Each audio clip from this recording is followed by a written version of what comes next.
Okay, alright. Having a lot of software issues tonight. I don't know what the heck's going on, but welcome back. I think, okay, microphone's working, video's working. I think we're in good shape. Uh, Tonight we're going to do something a little different. We are going to work on a Klipsch amp. We've been focusing on Sunfire and JBL, and uh, I had some time and I wanted to get to this. So this is a trade-in amp. What I do is um, I have some of these listed on eBay, and as I sell them, before I ship the replacement out, I have the buyer ship me a core, and that way I always have a continuous cycle of amps that I can send out, and there's no real rush or hurry to work on them. I can do them in my leisure. So this is one of those. This is a trade-in. It's an awful trade-in. I have not seen one this bad in a while, but we'll get into that. But you know, it keeps these things from going in the landfill, and it sustains my hobby, so it's a good thing. Let's see what we got. My camera is working, which is nice. So, first glance, I can see that this thing has already been worked on, which is disappointing. Q5 has been messed with.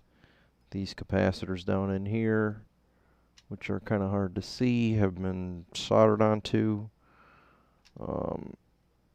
These wires, it looks like somebody's dog chewed on them. They're exposed and bare. There's absolutely no reason for this. I don't know what the heck is going on. I don't know why these are exposed and bare. That's ridiculous. I don't know. The speaker tab right here is, I could probably just pull it out. It's that loose. We're going to leave it in there for now. So those, oh yeah, also the NTC. We can zoom in on this because this, oh, you can see it. See a little black spot right there? That little black spot means that this device is fried, and it means that probably the two FETs here are fried, and it means something's wrong with this board.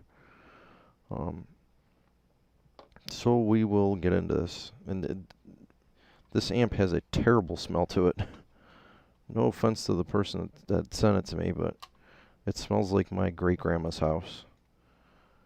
I mean, it's not a repulsive smell. It's just like a potpourri type smell.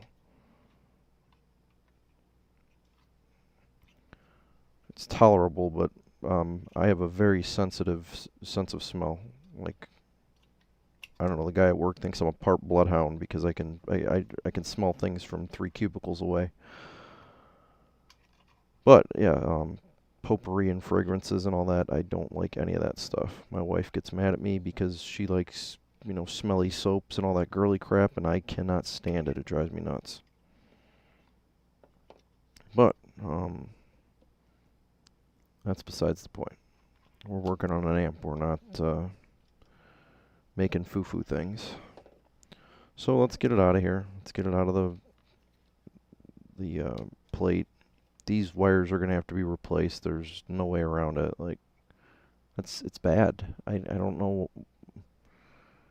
I don't know why that's like that. Like, these connectors are so easy to get out. You push the little tab down and you pull on them and they come right out. They're like, what happened? I want to know what happened there. My guess for this is somebody purchased this off of eBay and somebody attempted to repair it. I know there's other companies out there that repair amps. I know most of them charge ridiculous prices, and the quality of their repairs varies from what I've seen. I'm not going to name any of these companies because you know, it's really none of my business what they do. I just have to do what I do. But there's some paint on here, and I'm going to guess that this is either an intentional marking that, yes, we service this amp, or somebody that was painting their house dropped a blob like right onto the side of the speaker thing. I'm going to guess it's some sort of marking. That's my hunch. It's missing the fuse holder. That's always a pain. But we will fix it, and we will make it like new, and everybody will be happy. Or at least the next owner of this amp.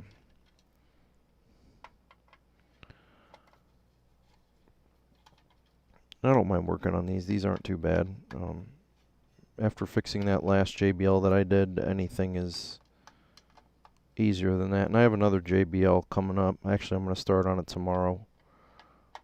I was going to do it tonight, but the board needs to be soda blasted, and I didn't feel like firing up the air compressor at 9 o'clock. So we will put that off till tomorrow. And it's got trace damage and board damage and all kinds of... It's basically just like the last one, but I did one amp for this guy already, and he's pretty cool. He's waited like a year for me to fix this. I told him, I said, you know, I don't want to fix this, but if you let it sit on my shelf until I actually decide to do it, like, I'll fix it for you. And he said, okay. And he sent me a couple of emails recently, so I'm assuming he wants his amp back. So I'll get started on it. Future reference, though, if you send me a JBL and it has board damage, I'm not doing it. Or if you really want me to do it, I'm going to double the price. That's what's going to happen. Because it just takes too much of my time. I don't, you know...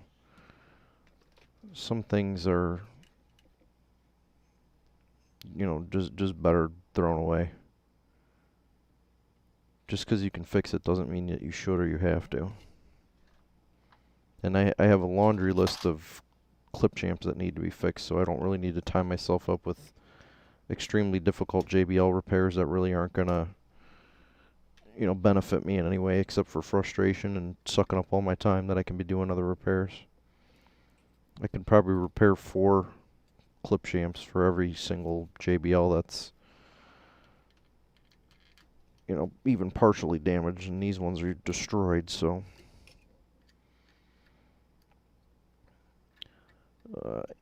I'm just initially getting some of the glue out. This glue is most likely the reason that it failed. But, you know, anywhere where the components are touching anything, the glue's got to go. If the glue is off the board, you can leave it. I try to get as much of it out as possible in the good areas. And, ooh, you can see on the back of this guy, it's really blown.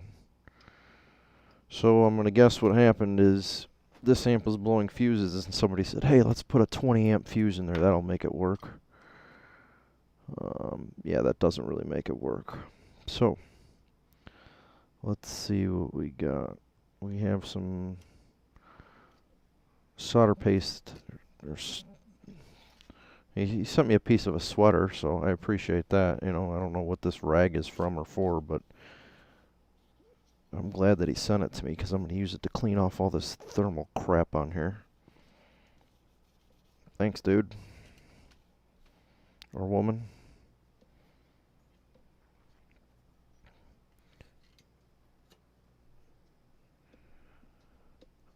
Alright, let's take off the... We're going to have a lot of work to do on this, so we might as well just take the whole board apart.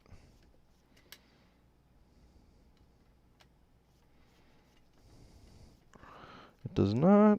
Well... It does not look like the outputs have been off.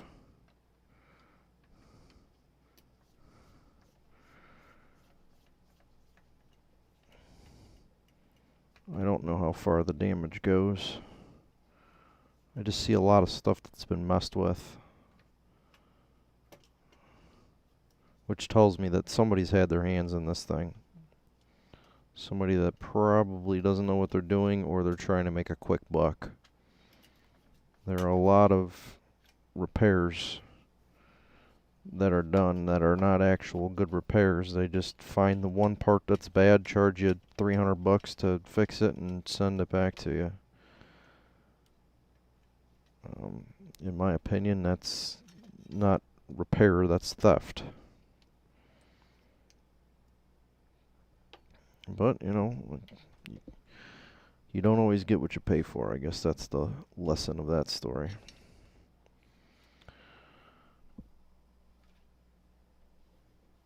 And at least if you pay for me to do your repair, you get a nice YouTube video of it. What more could you ask for? You just might have to wait like 14 months before you get your amp back. Yeah, by the way, if anybody that is watching this is like thinking about a potential repair, like if you have a deadline when you need your amp back, do not send it to me. Like, I don't want to get yelled at because, you know, your kid's having a party and they don't have any subwoofers for their party. Like, just don't do it. I try to be nice to everybody, but I'm not nice when people start yelling at me, especially when I'm doing them the favor. So, alright, here we go. Here's the bottom side. Here's what we're looking at. This definitely does not look factory. You can see all the solder residue. That does not look factory there. That does not look factory. This is questionable over here. So somebody's been in here messing around. And yeah, I can tell right away because so this cap is loose. Like, watch this.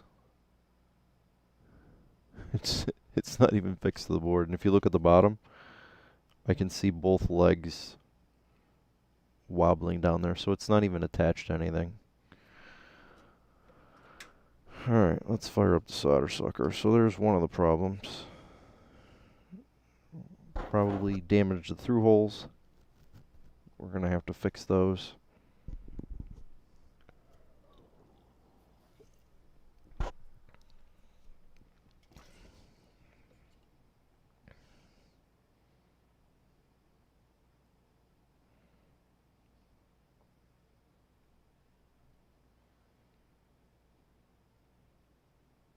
This one, I'm trying to remember, I can attach, yeah, I think I can attach this leg back to this pad. I gotta remember how this goes. Or maybe it's this leg to the, I know you can connect them to something and get the circuit back. Gosh, it's been a while since I did one of these. But we're heating up, so as we are heating up, we'll get ready to get in there and see what's going on. So the NTC needs to come off. I'm probably gonna, let's see.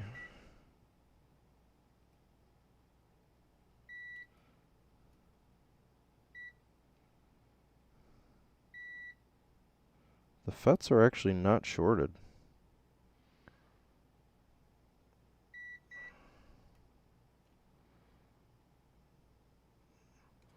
That's weird. I need to see what those are. Oh yeah, they've definitely been replaced. Or at least it looks like it. I don't know, I'm going to pull those out and have a look at them, make sure they're even the right FETs. At this point, I don't trust anything on this amp. Although,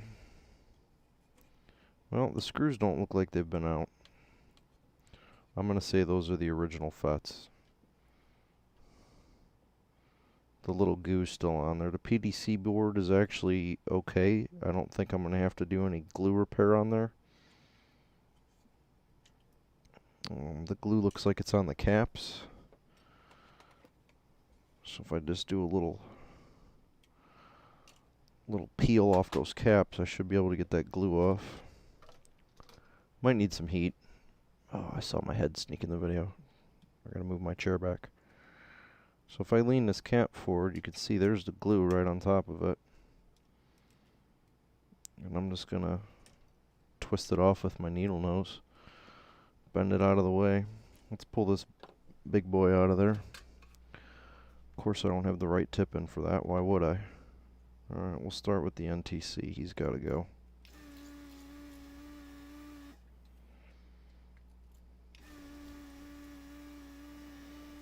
There you can see the damage on there a little better.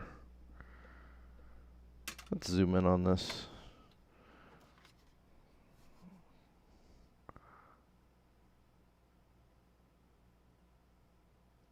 Focus. There we go. See those little holes in there? Bad. Holes are bad. Those are the ones on the back side that you couldn't see. And that is the one that we could see. So if you look carefully and you see little black dots on there, which is a hole, that's bad. Well, almost always when that's bad, the FETs are bad, but the FETs are actually not bad, so I'm surprised. It's kind of weird. I'm not used to seeing that.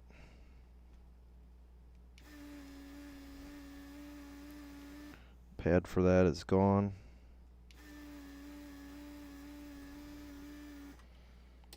Pad for that is still intact. What I'm going to do is I'm going to scrape off a bunch of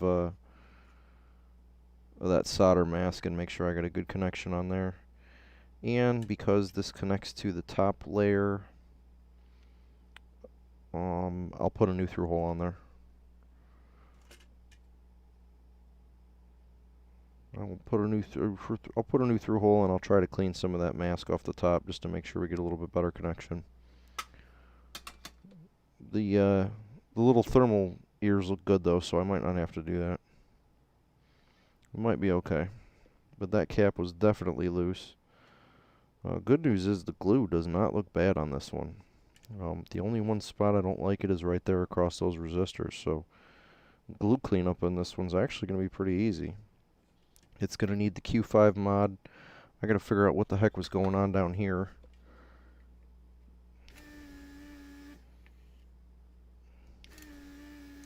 I have no idea why those big solder blobs are on them caps, unless the traces were ripped off. Q5 looks weird to me. I bet I'm gonna pull both boards. I'll tell you why. I'm gonna put them in the tester before I do anything with this. And that way, at least I'll know.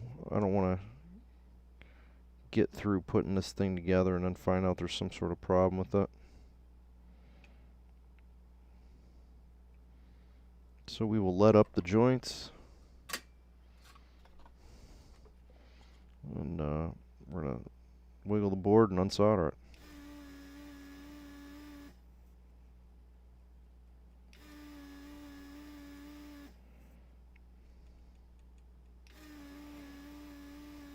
Got a little wiggle that you do when you're solder sucking. It helps the through hole to clear, and it also helps the solder from re-bridging on the pin.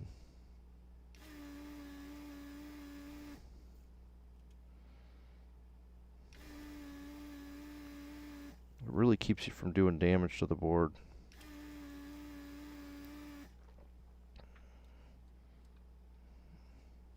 And it allows the parts to come out much easier. There it is.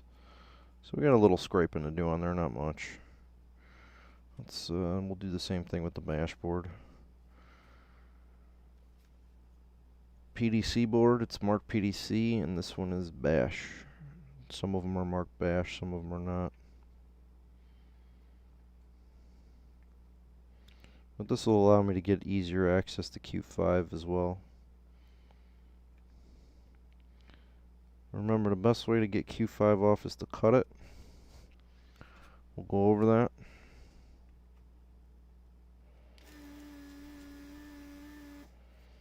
These boards are notorious for being crappy. Crappy means made in China. Sorry. Actually, I'm not sorry, because these are really cheap PCBs.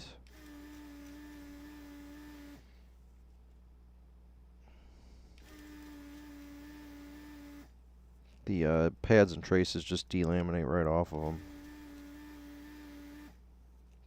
They cannot tolerate heat. And they cannot tolerate any sort of motion.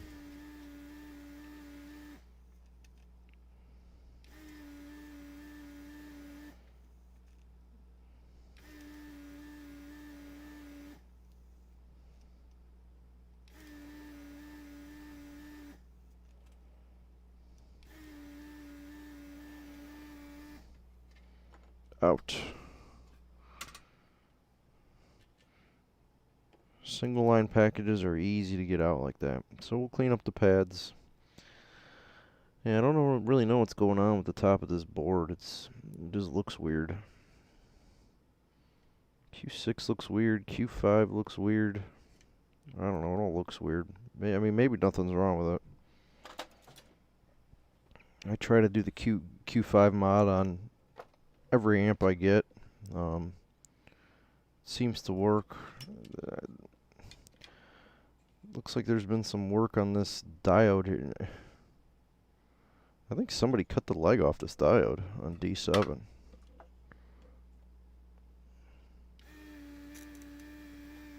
Yeah, they did. Somebody cut the leg right off of D7.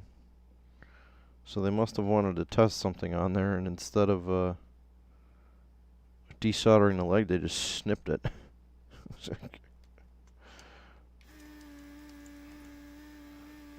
Okay, that's cool, I guess. If you don't know what you're doing, start cutting stuff off. That makes a lot of sense. Alright, we will replace that. I'll probably have to pull one of those off of a donor board. I don't think I have any. I don't know, what is it? Is it 4004, 407? It's probably a Zener. 1N4934. I don't have any of those. I know without looking I don't have any.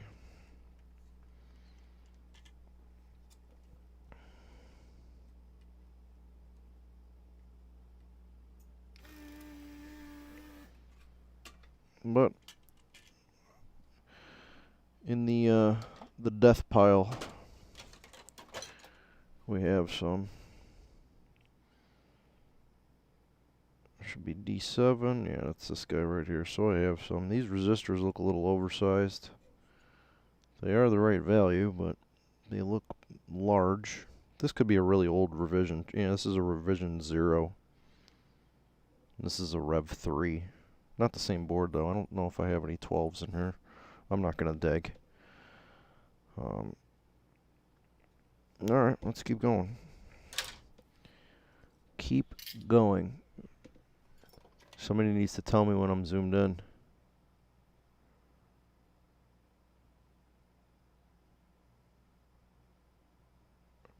Doesn't do me any good if I'm showing you my mat there. I need more live viewers. Alright, so what we're doing is we're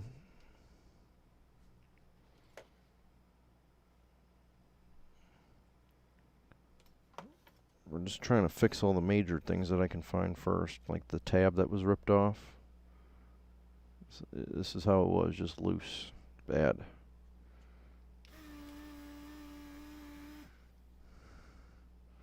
So I'm going to try and carefully unsolder that without roasting my fingers. The through hole is gone.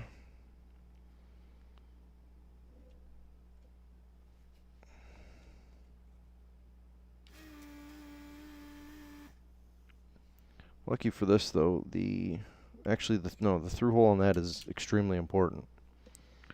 So there are 2 lines that go to that through hole, and they must be connected. It is part of like the feedback circuit.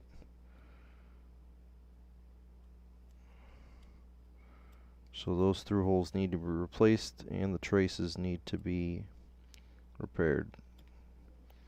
And I can't get that off of there. I have to switch tips anyways. Maybe I'll just get a new one off one of the other boards. This is all bent up. It's hot. Just burn my fingers. Can I straighten it out? Yeah, I guess I can. A little brute force.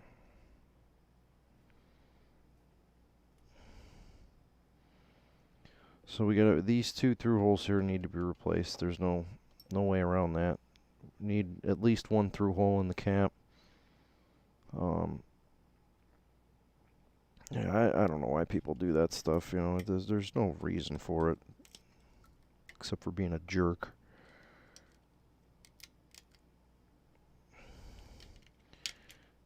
Just ripping speaker terminals off. Like, come on. Have a little finesse. A little patience.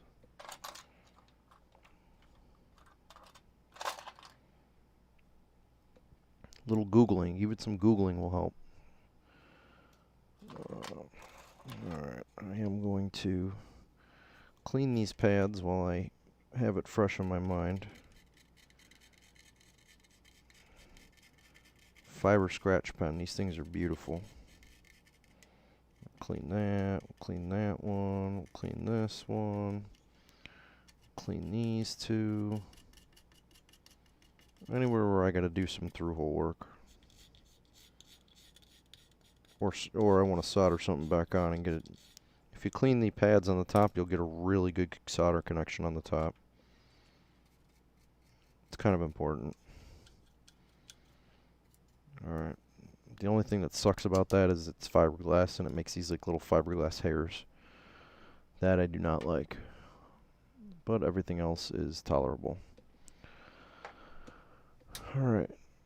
We gotta change our soldering tips and go after the big boys. Which is this large capacitor and what else did I want to look at or pull off?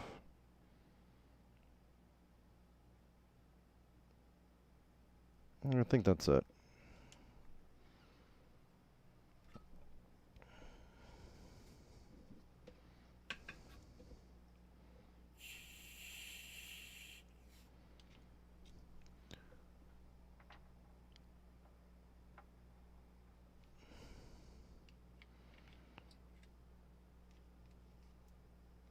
All right.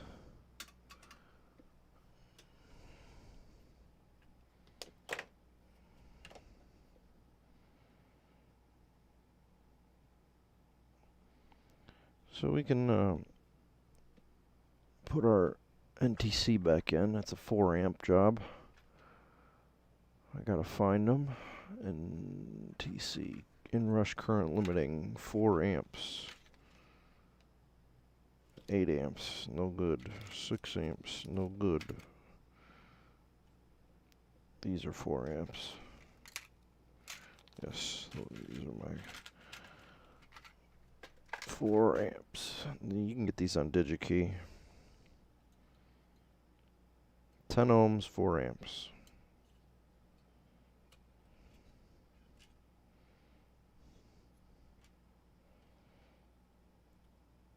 You can go 5 amps. You can go, you can deviate a little bit from the range. It's not that important, but this is what the original one was, so that's what's going back in there.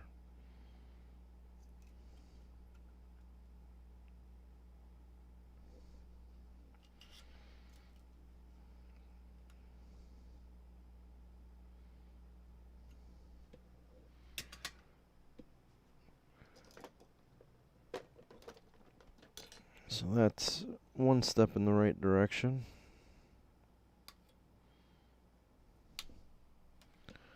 Alright, what's next? Next we gotta take that large cap out. This guy, no good.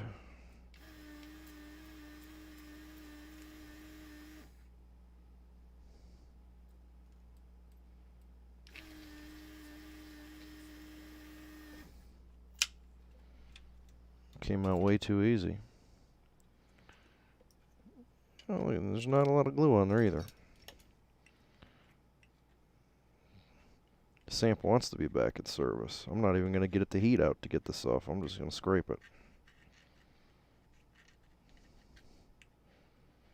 Plus I'm scared if I heat this thing up, I'm going to like atomize all that potpourri and it's going to kill me. Go into like shine. I should put an emergency contact number in my description, like in case I start freaking out or zap myself. Where's my little brush at? I just had it. There it is.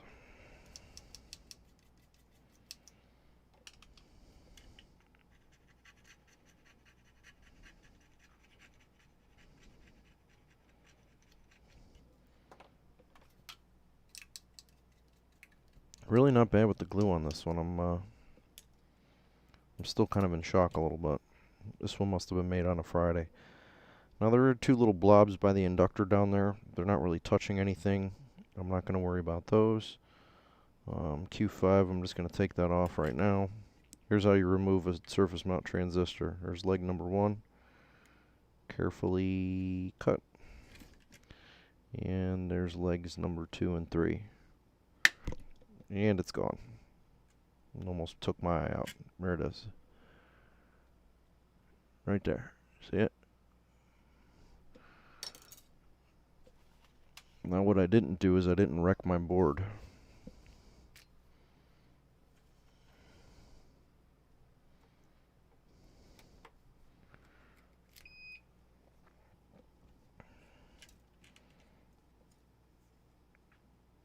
There is no way to get that off without lifting these traces. Even taking the legs off could sometimes lift the traces.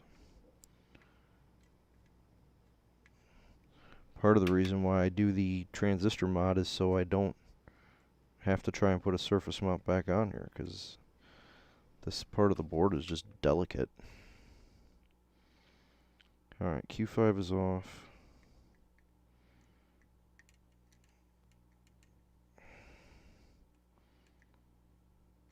I don't know what's going on this side of the board. I mean, this side of the board just looks terrible.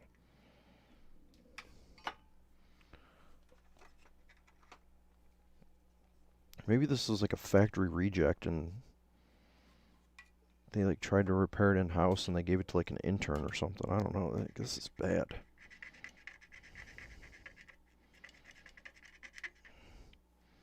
Definitely needs to be cleaned.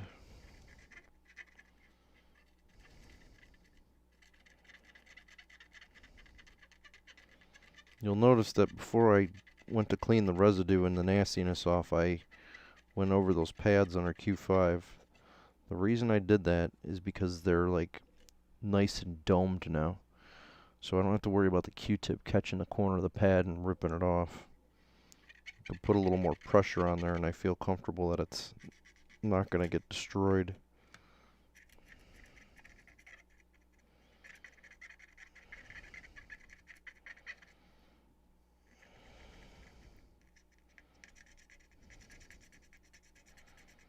But I'm going to scrub it a little bit and get all that nasty old flux residue off.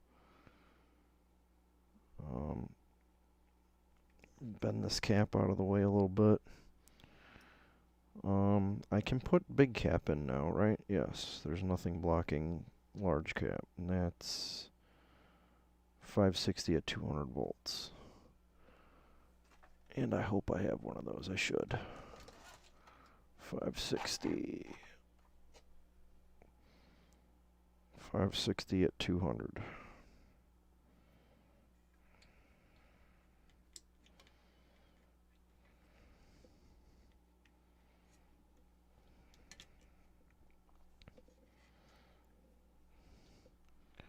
I don't really need to get into the PDC area. Although, one of the things I need to check is gate drive resistors. Yeah, yep. Yep, there's one of our problems. So the MOSFETs have to come out anyways. Unfortunately.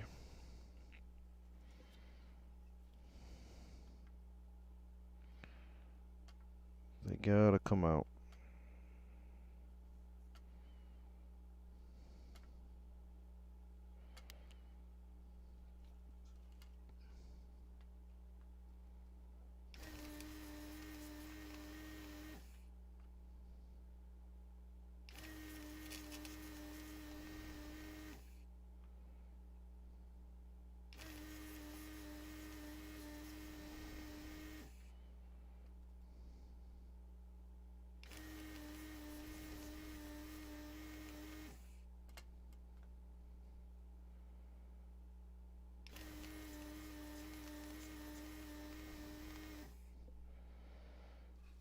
I'll show you why these gotta come out. as soon as I get them out.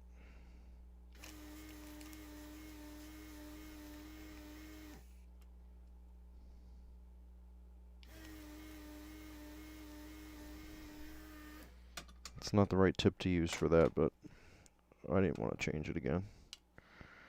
And sometimes the larger tip can help clear the smaller holes.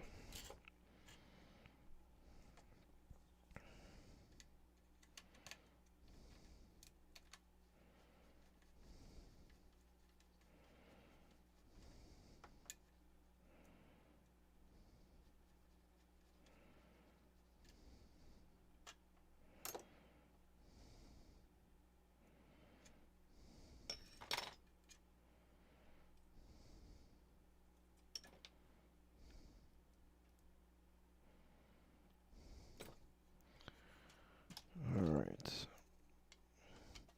So it becomes a almost full disassembly.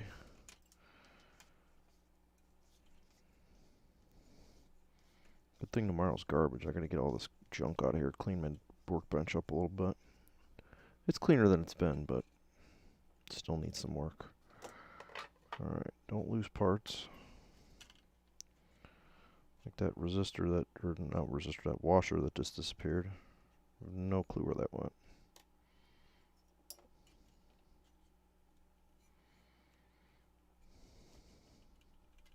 Oh, there it is. Oh, we are stuck with some glue.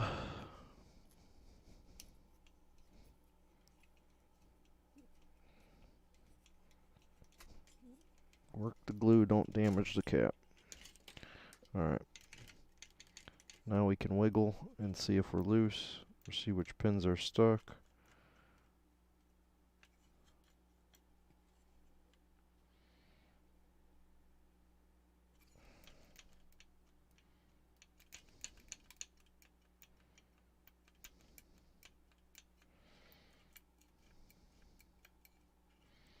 It appears that this one is still stuck.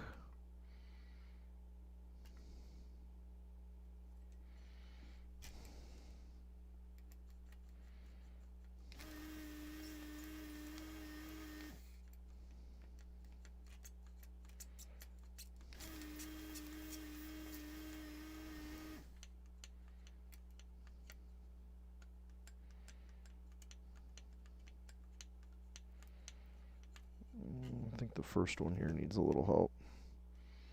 Smaller tip would have definitely been better for this.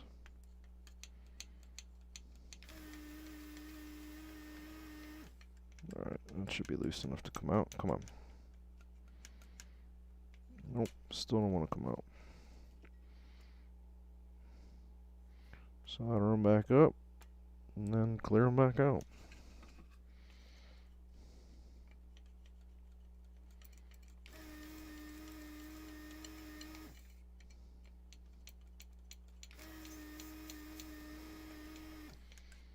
There we go. I do not like when the holes for these devices are that. Oh, okay. I missed that. I missed that. Did that just fall off?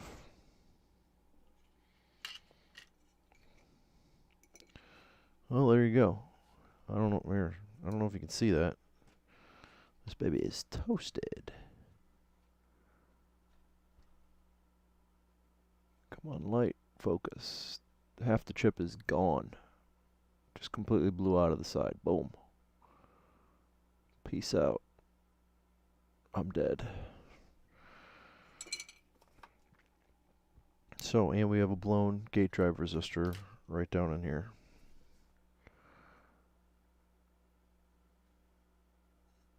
So, we gotta pull the gate drive resistor out and replace our MOSFETs. Since these are surface mount and they're kind of in a contained area, the way I get them out is I just put a huge solder ball on there and I just push them out of the way. That's the quick and dirty way to do it. The transformer's just in the way, and I don't, I don't want to mess around with that. So for the resistors, you can do that. for like things like the parts over here, you'll damage the board. And I'm not worried about board damage on this side of the board because this side of the board is much easier to fix than this side of the board. Alright, we're going to clean it up. We're going to measure this resistor here. Let's see what our value is. It is 100 ohms. 1 with 4 zeros. 100 times 0.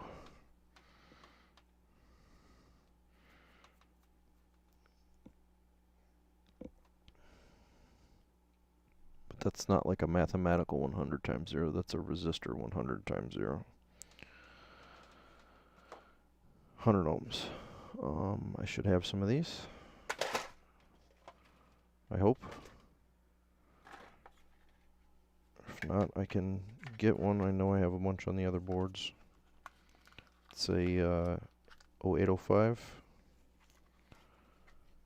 I keep these little bins, and then I have like these little weed bags that I keep my resistors in. I don't know what else you'd call them, little micro bags.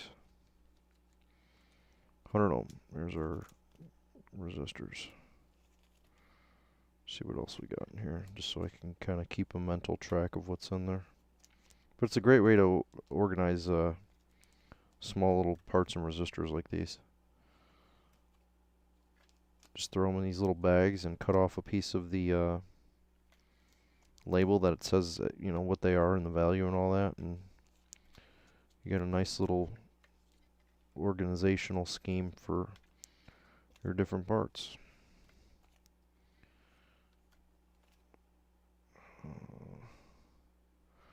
Okay, cool.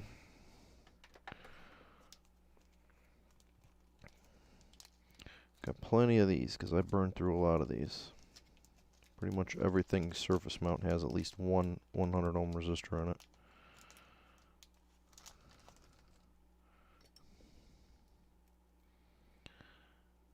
Verify the value because sometimes I do screw up. That's it.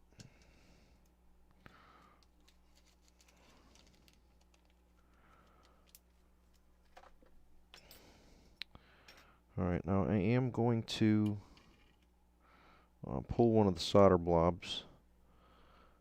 I'm going to wick one off.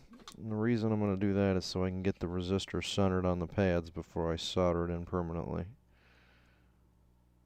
So I'll just take a piece of wick. And just pick any pad and clear it off. Again, try not to keep the heat down there too much because these things still are a little sensitive to heat. And I know you guys can't really see in there too well. Let's zoom in again.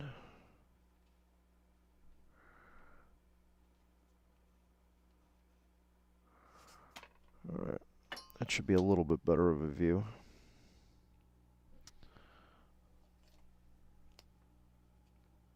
Just give it a little dab of ultra thin flux. If your tweezers are magnetic, it's really going to annoy you. Ceramic tweezers are the best for this because these are stainless steel, but they're still like mildly magnetic and the pieces stick to it and it drives me nuts. So I get it into place as best I can. That's good enough. Then I heat the side and push it flat to the board. That was actually a little hot. Use a little stick or something. Heat the leg that you just put in there. Make sure it's flat down to the board. Then you can, once it's flat to the board, you can tweak it a little bit and move it around if you have to. Good enough. Once the one leg is down and it's, ooh, don't spill, don't spill. Almost dumped alcohol over my phone. Once you have it flat, then go in there and just hit the other leg.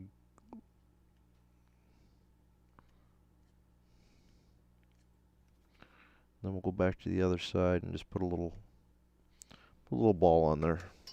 I like to see a little ball when I'm doing surface mount parts.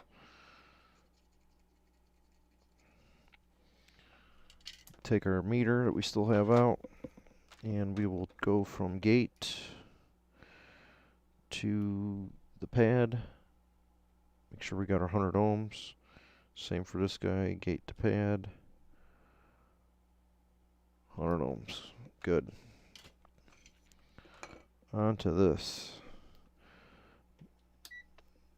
Now normally these fail shorted, and you'll get a reading on them. But there's no reading on this guy because it might have failed shorted, but when it shorted, it blew the side of it off. So that's a pretty gnarly failure. That had to sound pretty cool when it went up.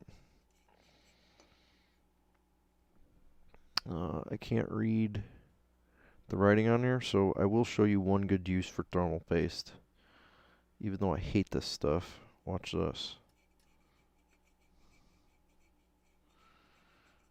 Just get a little bit on my finger and rub it on that chip. Boom. IRF 740.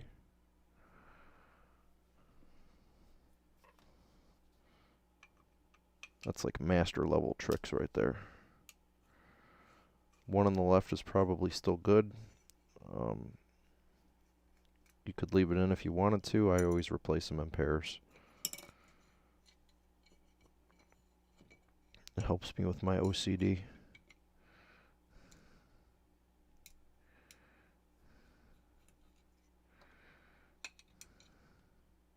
Keep the little insulators.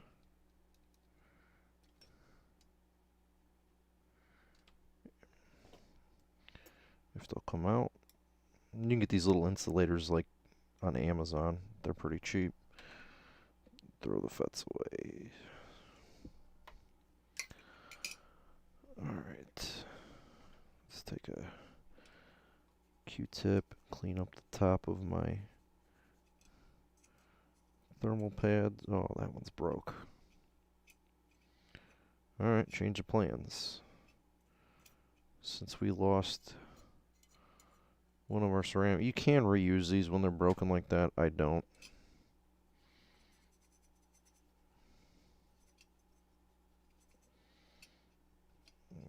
What I will do is I take the one that is partially good. They're still good. Actually, hold on. I might have a, depending on the thickness of this, I might have a replacement.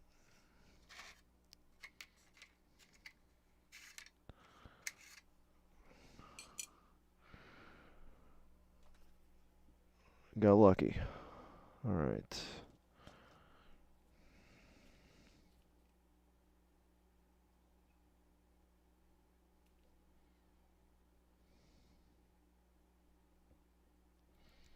Is that thermal paste? It is.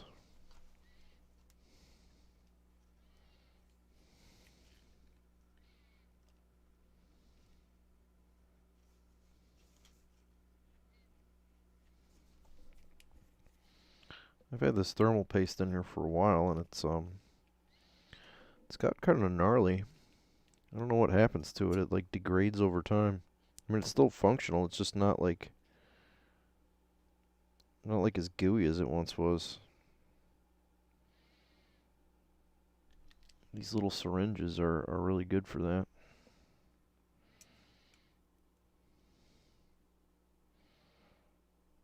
A little bit of thermal paste. Don't need to go crazy. These don't get that hot. This is Dow Corning 640.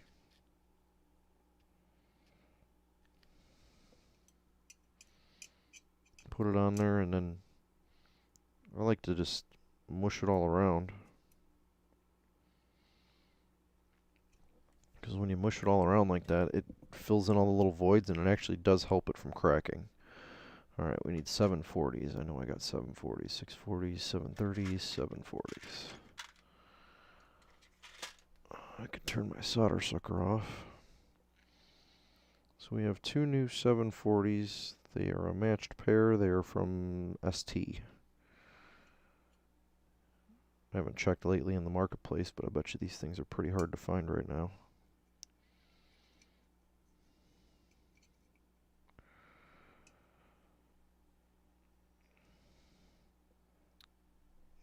I better put a little dab of this crap on the back of here or somebody's gonna get mad.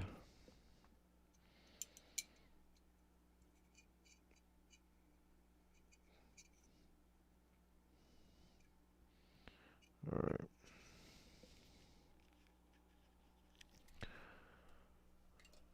We have thermal paste on there. A little dab. You don't need to go crazy with the thermal paste. Too much thermal paste is almost as bad as none.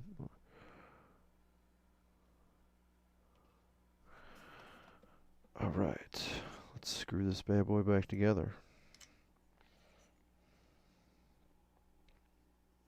This side uses the little star washers and nuts. Start off hand tight.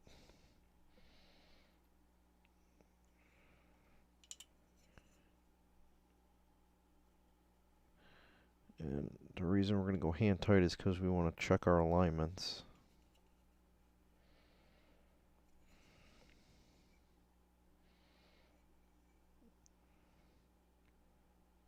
I like the pieces to be at 90 degrees to the board.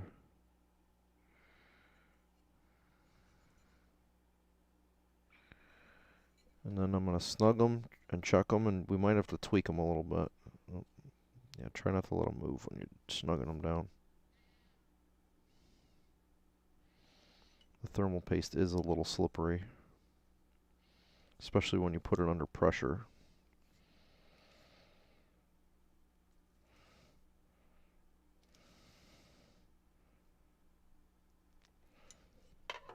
Don't be afraid to crank these down. You ain't gonna hurt them. Alright. Before we do any soldering or installing, we're going to check fitment.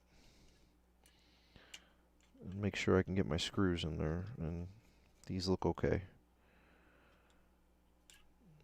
We got lucky. First time around, we're alright. You know, it might bend the legs or push the part to the side a little bit. That's alright. I ain't gonna hurt it. Make sure they're tightened down. They don't have to be like sumo tight. Just, you know, good enough to where you could trust that it's not going to vibrate loose. And now we can rebuild.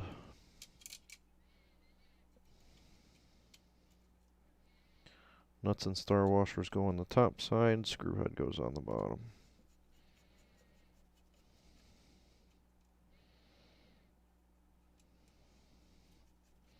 Usually after I get everything tested, I'll put a little drop of super glue on the interface between the nut and the threads. It kind of acts like Loctite, but it's not anywhere near severe as Loctite.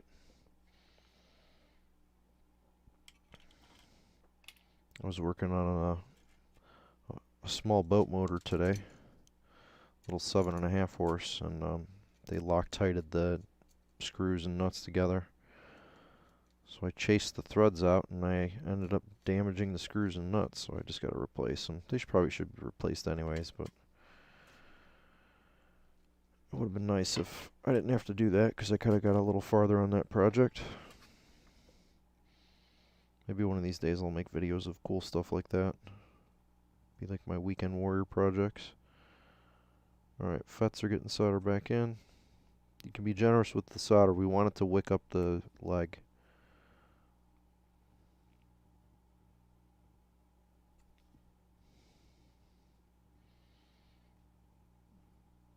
Yeah, that's another way you can tell if you got a good solder or a good repair job or a crappy repair job is look at the solder joints. If there's just a big blob of solder on the bottom pin and it actually doesn't wick through to the top of the board, you have a really crappy repair job. And I mean, it's little things like that that just make the difference between a good or a bad job. And I'll show you that here. If I can get a, I mean, I can see it with my eyes. I don't know if we'll be able to show you with the camera. But there's high currents that are flowing through these areas. You know, this is the switch mode supply. Let's see if we can get in there. Yeah, it's hard to see. Well, you can see it. See that? That's the leg of the 3 legs of that MOSFET there. And you can see the top side of the board hasn't, the fillet's just as nice as it is on the bottom. That's a quality solder joint. Alright, large cap can go back in.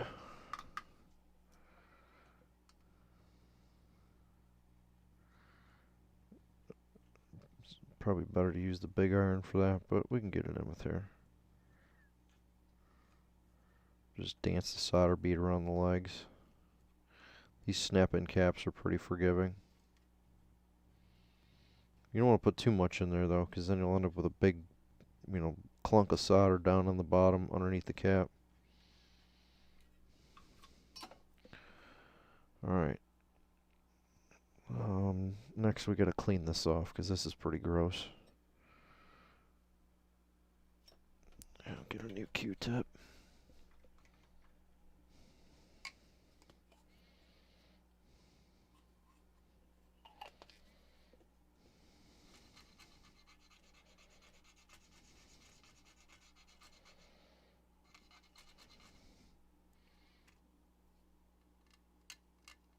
It looks like one of the holes is starting to come off. Remember what I said about crappy boards?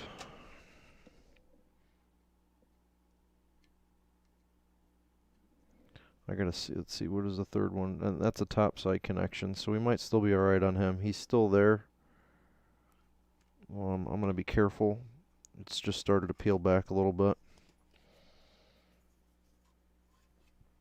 I'll make sure it gets top soldered.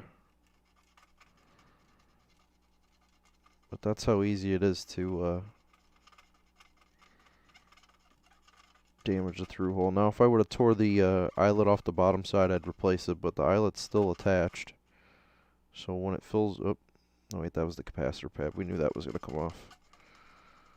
But yeah, you see how easy it is to damage this board. Like this pad right there just ripped right off just from some cleaning. It's a shame that these aren't built better. So a little less pressure, a little more alcohol.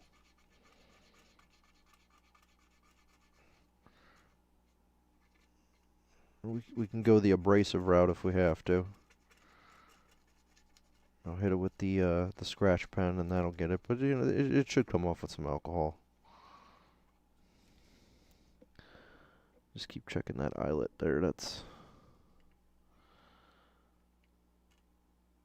been a little compromised.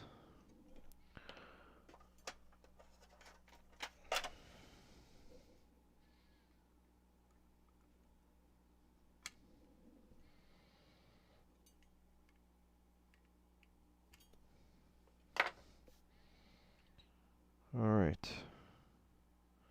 So we need an eyelet here, 2 eyelets down there. Let's do the capacitor eyelet first. Let's see what we got here. This is a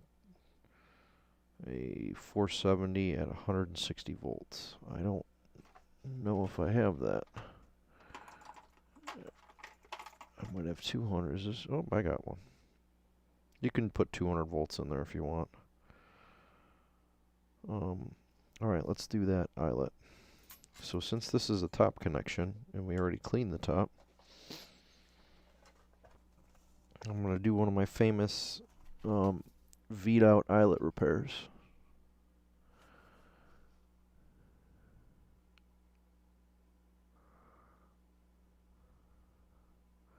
And I'm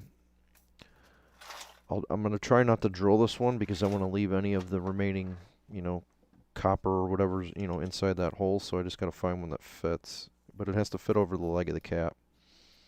So I have a couple different sizes we can try. These ones are probably a little bit too small. We'll go up one size.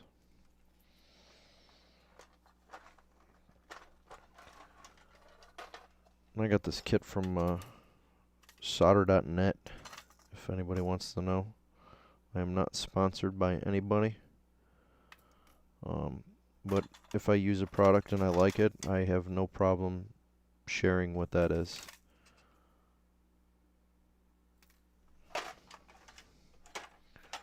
If solder.net wants to sponsor me, that'd be great. I would love to give them a plug every time I use one of their eyelets. I think they make a pretty good product.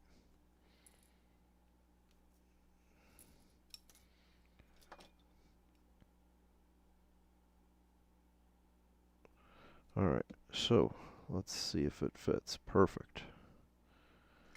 Perfect fit. We don't have to do anything. Now we have to make sure the leg of the cap goes in.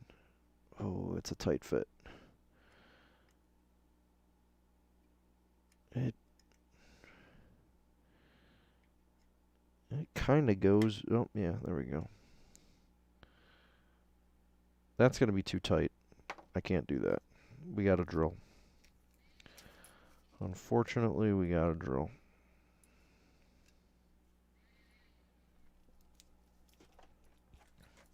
The legs on this cap are just a little bit too thick. And what will happen is I will not be able to get any solder to wick down through there just because it'll be, you know, it's too tight. The hole is completely plugged.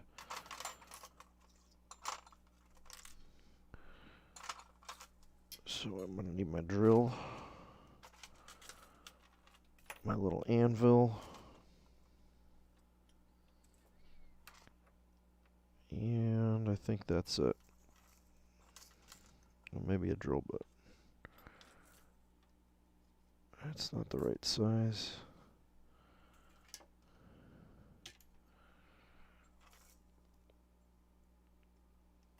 Bear with me while I look for my correct drill bit size.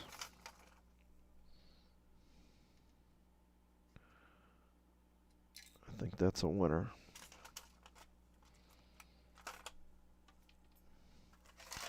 I used to keep these taped to the tube. I need to start doing that again. It definitely helps versus having them rolling around in the bottom of the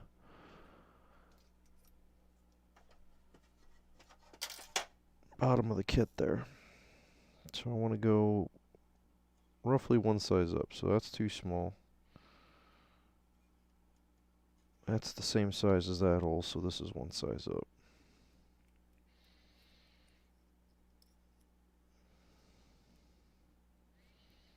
And we're just going to drill through the board.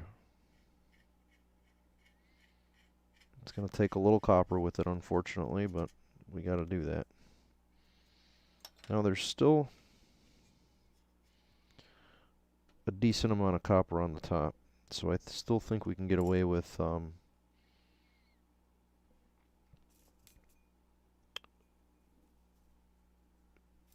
not having to do a whole top repair on there. The thermal clearances are still there, so I will show you what I'm going to do, and this is going to be kind of cool. I am going to solder this top pad.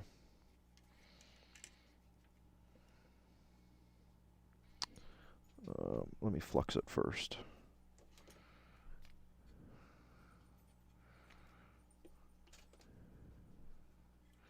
I'm going to solder it.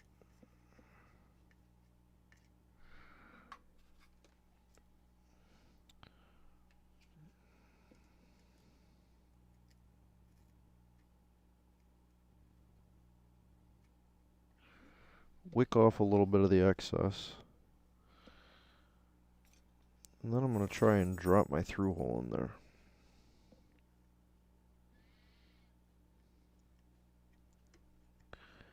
And the reason I'm doing that is now I can take my iron, heat that, and just drop it right into the solder.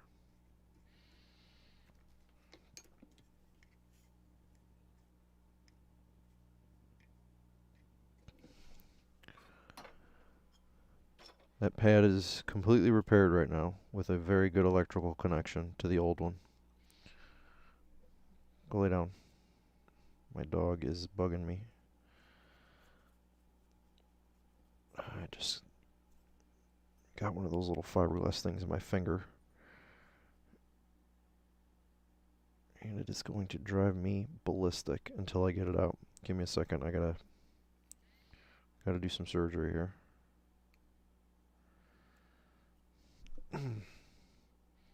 God, those are so painful. Oh, I can see it. Those little fiberglass whiskers hurt so bad. The only downfall to the scratch pen.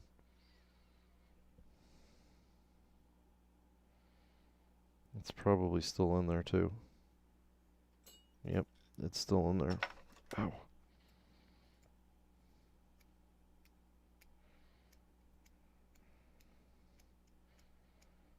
I know this seems nuts, but yeah, take a razor blade and try to like scrape that thing out. Oh, it's still in there.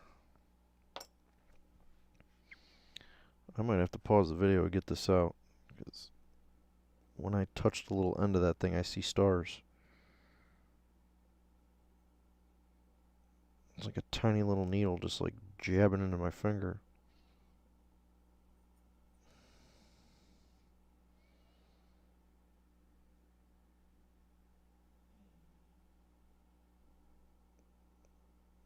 Yeah, I can see it. It's quite painful. Bear with me, I apologize, but I have a splinter and it's hurting.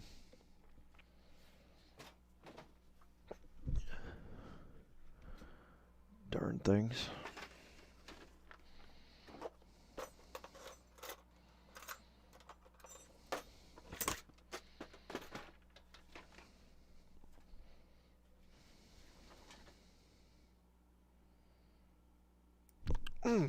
Ow. I know just what everybody wants to hear is me crying over a splinter, but man, that thing hurts. I think I got it.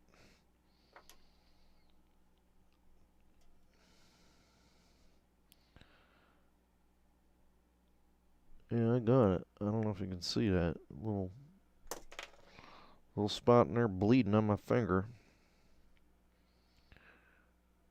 Darn splinter. Buy some of these. Your wife will hate you, but buy some of these Tweezerman. Good tweezers, best tweezers in the world. Anyways, let's get back to our repair.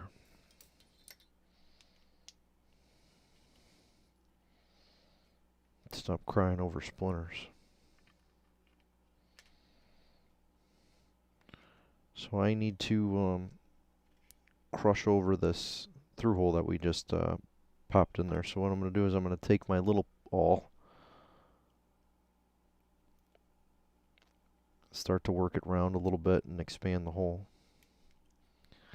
Then I'm going to take my big one, and this is one of them spring punches. You push it down and it snaps. I don't ever snap it.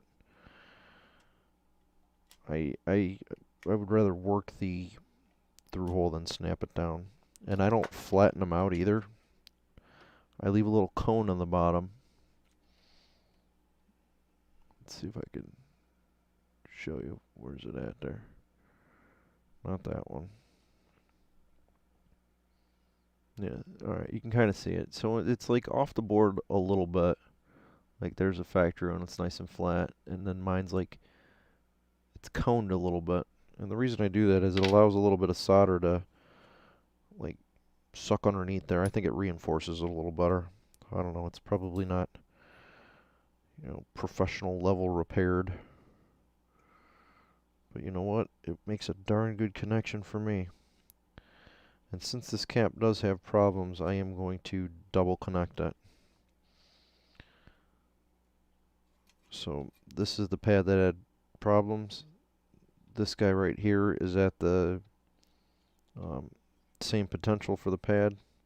Well, I won't connect it for now, but what you can do is you could just take this leg and just bend it over and connect it to right there, and you'll get, you know, the same results as if you replace the through hole. If you do it that way though and you don't replace the through hole, I highly, highly, highly recommend that you glue the cap back in place. You know, I put a blob of silicone on these anyways, but if you're going to do a point-to-point repair,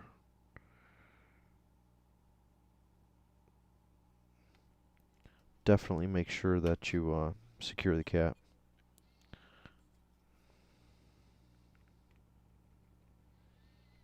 I think this repair is going to be just fine.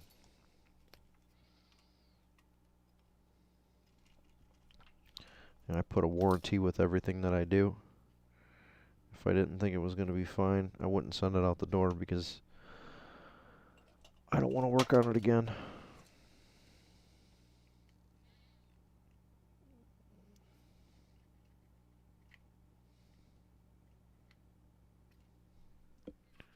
It's weird. I enjoy what I do, but I don't enjoy redoing what I'm doing. I don't know if that makes a lot of sense, but it makes sense to me. Yeah, that Q-tip is gross. Alright, so main through hole for the cap has been repaired.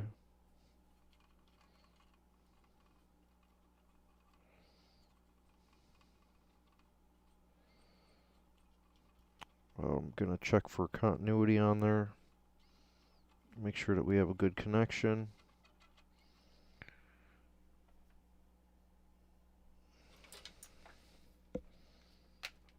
And again, I'm going between this leg of the cap that I just put in, which is this guy here, and there. And we have a good connection. Alright, we have this guy here. This is our other nemesis. This one's actually important. You gotta make sure the connections are good on him.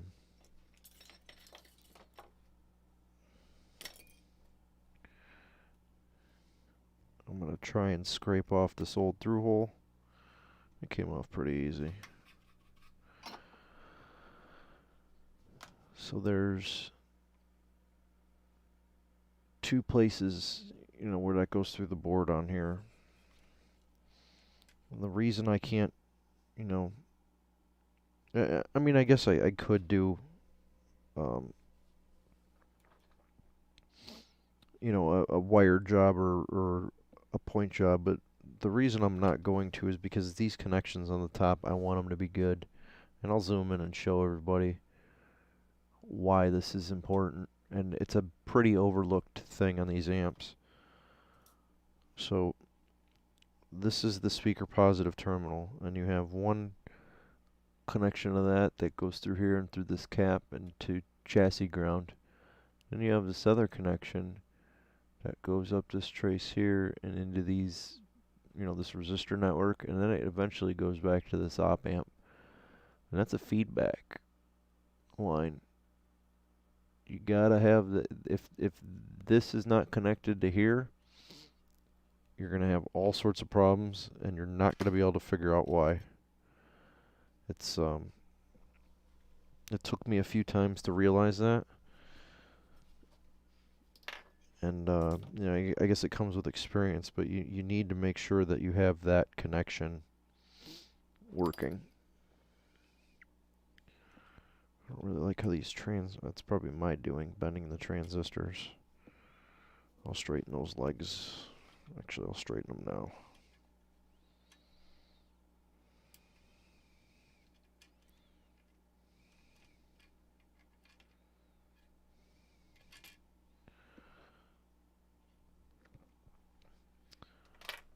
Starting to get goop everywhere. Alright, let's get ready to redo these through holes. I'm going to do the same thing. I'm going to top solder and drop them on because I want to make sure I have a good connection. You don't have to do it that way. That's just one way to do it. I am going to have to go to one of the larger through holes that I have. I don't know if it's going to be the biggest one,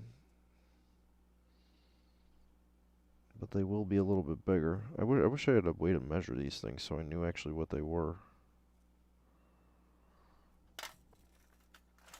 They have like a numbering system, but I haven't figured out this numbering system yet.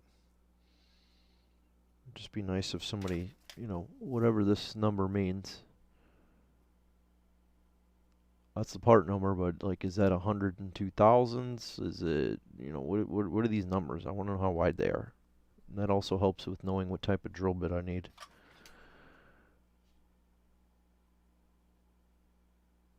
I'm going to come back out.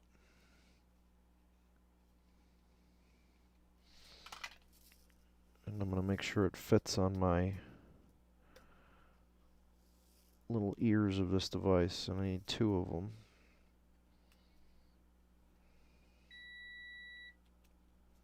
Meter's beeping at me because I didn't shut it off. It should fit. It looks big enough. Yeah, that's good. That's fairly tight fit. Now I gotta find the drill bit that'll make that happy.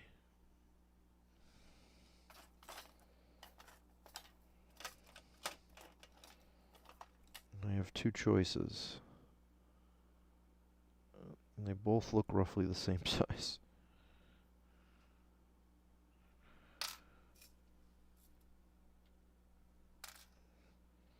If you overdo it a little bit, it doesn't matter. We'll just go up to the next hole size, I guess. In the meantime, I can clean up. Put some of this stuff away. Alright, so I'm going to ream these holes just a little bit larger. Hopefully some of the eyelet will be remaining there when I'm done. If not, I'll have to rebuild the part of the trace and make sure that the trace gets soldered in. It's better not to have to do it that way, so I'm just going to kind of keep my fingers crossed and, go slow. Hopefully I'll be able to save a little bit of the ring, because that's where all the connection is. It just ripped the ring right off the board. So much for that. But when you destroy a through hole, as bad as this one was destroyed, you need to fix it, especially on the speaker terminal. Like this, I don't know. It's upsetting to see this. Like, I've seen this only one other time.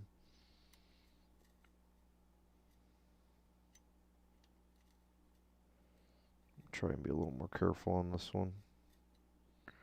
Not let the drill bit dig in as much.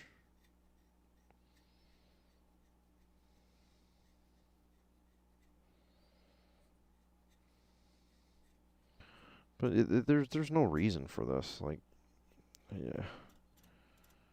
It's an unnecessary part of the repair that just should not have to be done.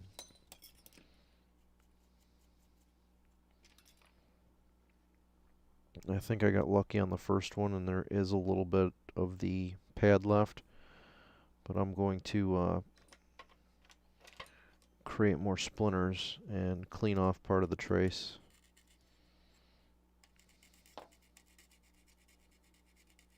And the reason I'm doing that is I'm going to run a solder bead along that trace and up to the through hole. That way I have no question about whether or not I have a good connection.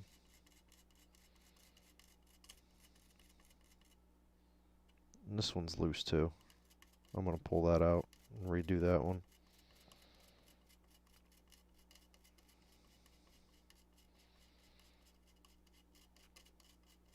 Somebody was not nice to this amp.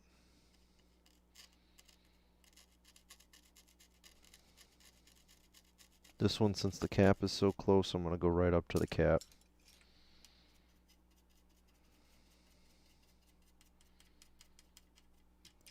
And you can see that this tab is loose. That's no good. It's got to be replaced. Alright. Through holes still seem to be okay on this one. I'll clean them and make sure they get top soldered. But I'm going to do the same thing on this guy now. I'm going to top solder these before I drop the through holes in.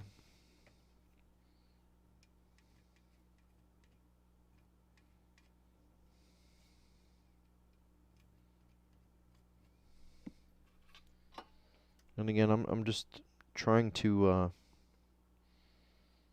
make sure that when I put these down in here,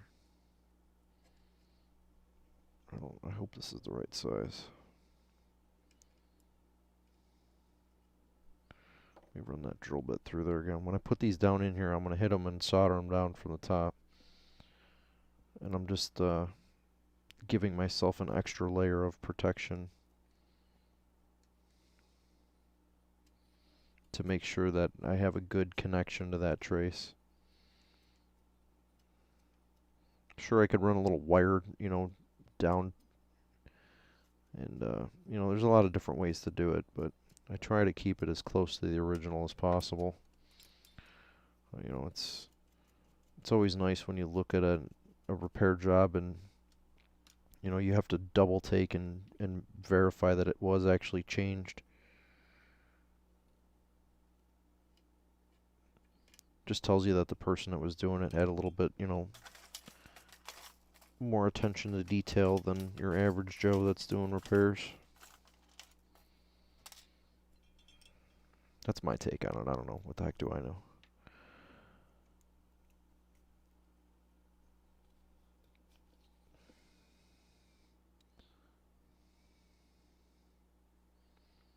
Gonna ream them just a little more so I one more size up in the drill bit.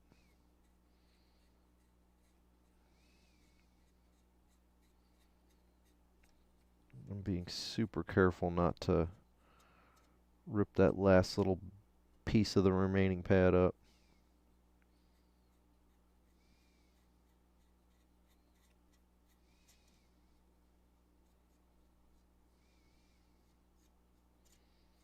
Once the new vias are in, I don't have to worry about it. It'll be a really strong connection through the board. So I'm not concerned with the strength of the integrity of it. I just want the signal to be there. Alright, here we go. Let's grab our through holes. Hopefully that was the right drill size.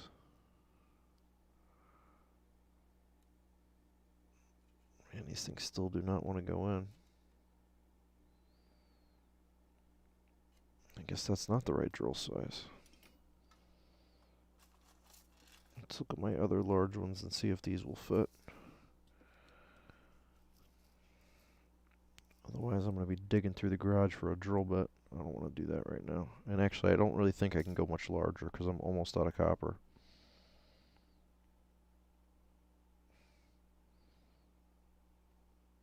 And yeah, they fit on this guy, so hopefully that's the right drill bit for this.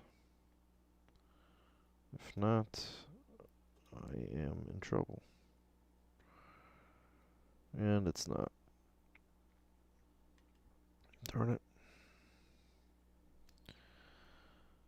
So I have two large things of... Wait, maybe that's the same via I just had, the 102s. These look even bigger.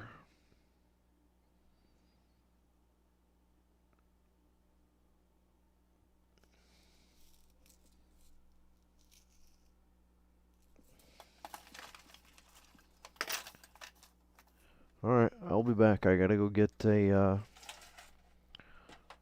drill bit. My drill bit that I have is unfortunately not the right size for these. I thought it was. It sure looks like it's close enough, but they do not want to go in. Let me try one more time, see if I can just pop one down in there. But they do not seem to want to go, so I think I have to drill them out just a little more, which means I might have to use wires to... Yeah, that won't go on. Doesn't help that I'm widening it as I'm pushing it down, but... Alright, I'll be right back. I gotta go get a drill bit.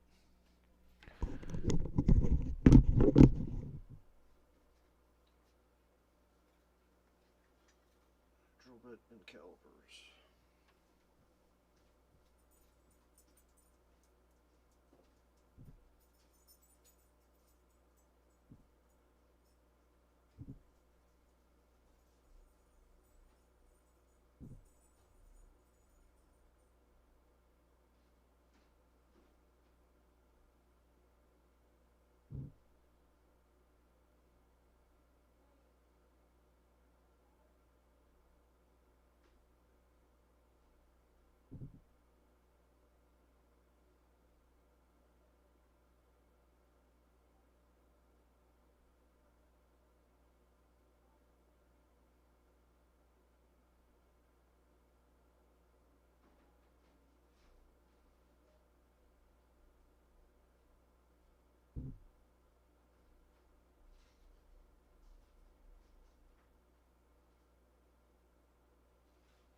Okay, I am back.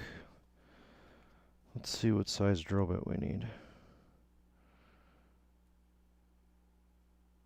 067. 67 thousandths. Which should be in the 40s somewhere, I think. Let's see. No.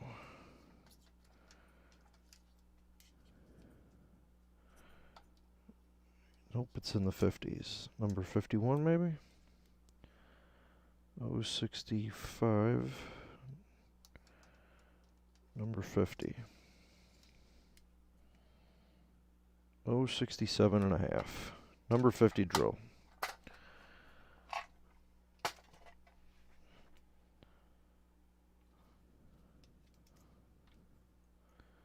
So I can almost guarantee that there will be no annular ring left after this.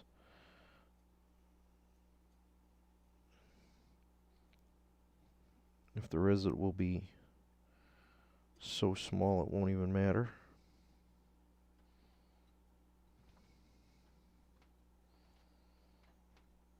I might still be able to hit the edge of the trace.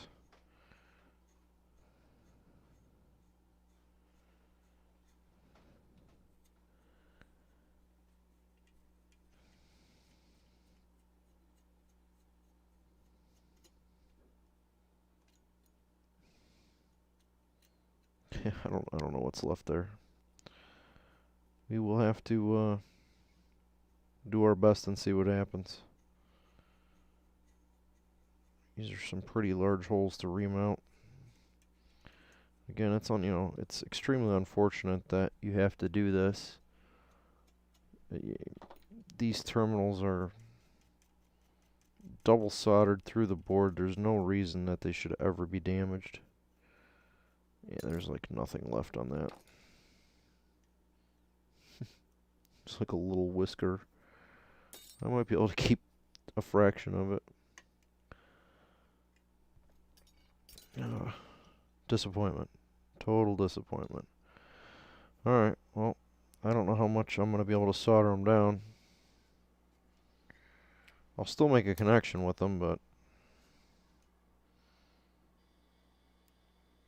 it's just annoying that they were broken. Like I said, this is only the second plate I've ever seen that's had damage to the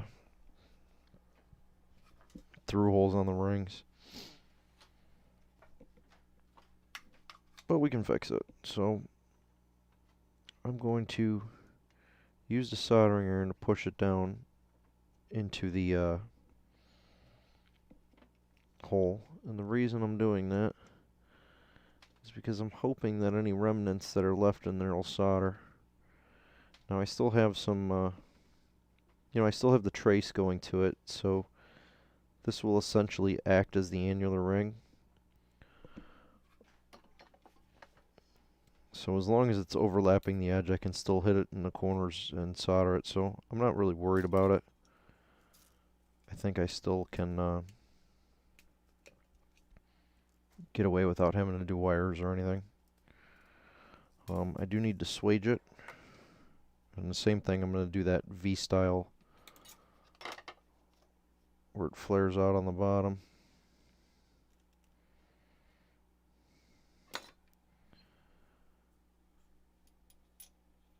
That, especially on these, since they were broken once already, that'll give it a little bit of extra strength.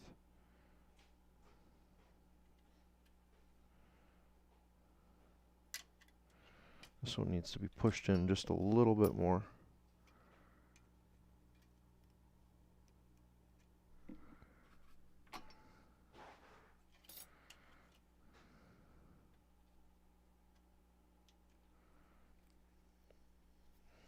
These are so large, they're actually hard to swage.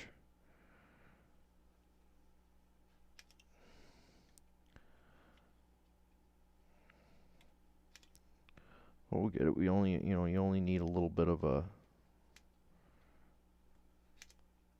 round over on the back to lock it in place, so You can set the anvil down if you want, but I prefer to hold it because I can get a feel for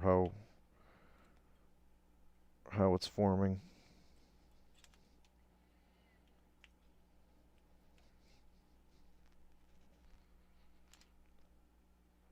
And that should do it. Those are not going to go anywhere. So just for the heck of it, let's see if we have our connection still. I will test it. We will go from one pad to the trace.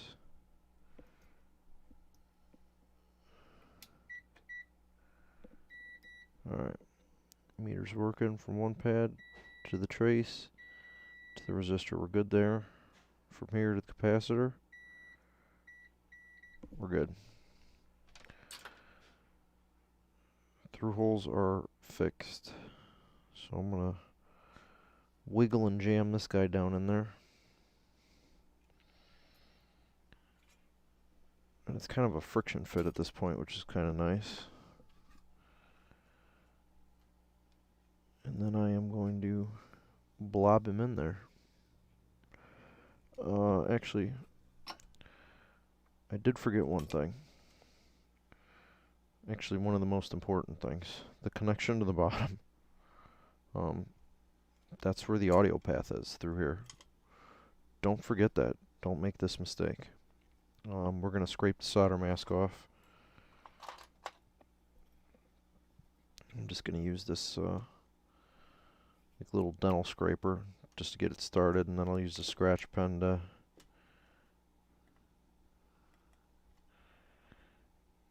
kind of finish it off.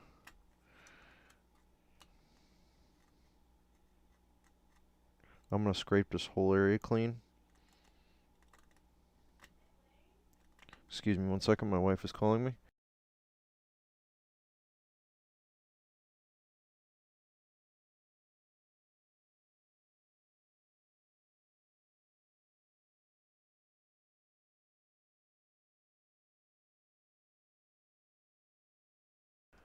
I will be right back 1 second. The wife says something is leaking in the house. Give me 30 seconds, I'll be back. What's leaking?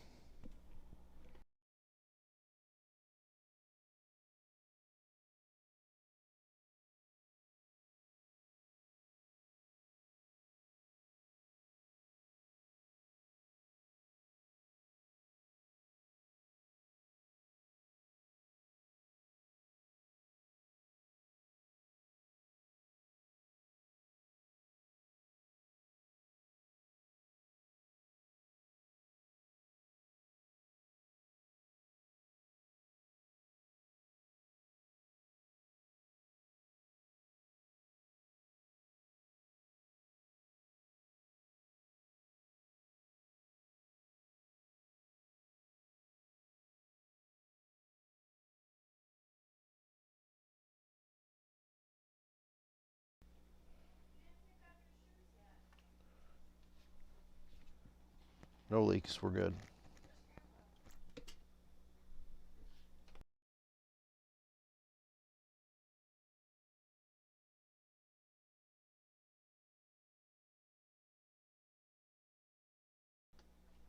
Alright, let's get this amped on. So I forgot to scrape off the solder mask on the bottom. And that is one of the most important places to scrape off the solder mask. So you can use a razor blade, scraper, anything you want to use. You just got to get all of that off. So I'm going to use this scraper. A combination of that and the evil fiberglass pen. I love my fiberglass pen, but I'm kind of mad that I got a splinter because that thing really hurt. It was like on a nerve or something.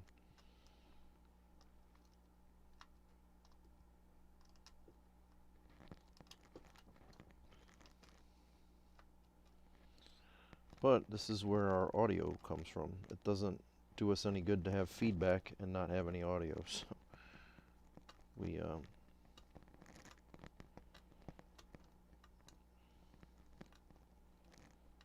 We need to have both. So I'm scraping the mask off. Just trying to get down to the copper. And I don't want to damage the copper. I just want to get this green, green paint junk off of here. And get the, the rough amount of it off with that, and then the fiber pen should be able to take the rest off. And you can get, closer into the through holes with the fiber pen. This should have definitely been done before swaging those, but we can still make it work after, because these have thermal clearances on them, which are like the little ribs that connect to the pad. So what we're going to do is we're just going to cover the whole thing with a nice big solder blob, and it won't matter anyways. So we're not going to have those little thermal clearances anymore, but that is okay. And you can see the nice job that I'll zoom in and show everybody the nice job that these scratch pens do to really clean off that mask and polish it up.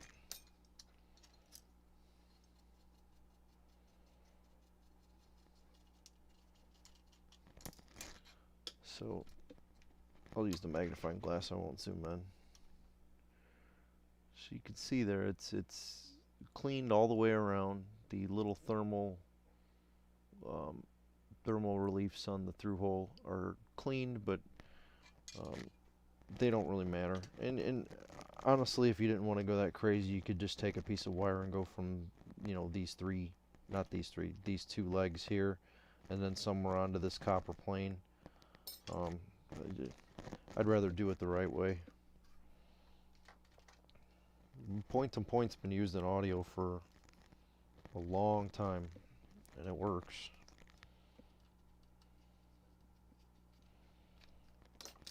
I guess there really is no right way. There's the way that I prefer to do it and the way that it can be done. That's probably a better way to word it. So I'm going to hit this whole exposed copper area, make sure I get it, covered in solder. And then I'm going to put a really big blob on there and swirl it around until I get a full connection over the pins.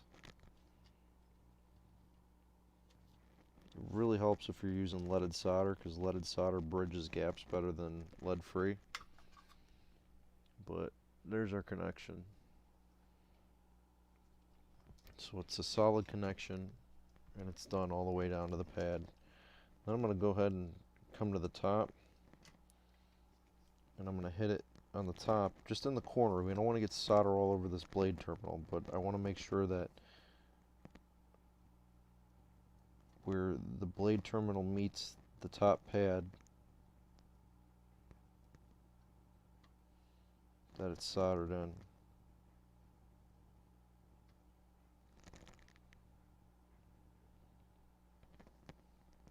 And that's just going to reinforce it and make sure that our connection on the top is secure and it's not going to have any issues.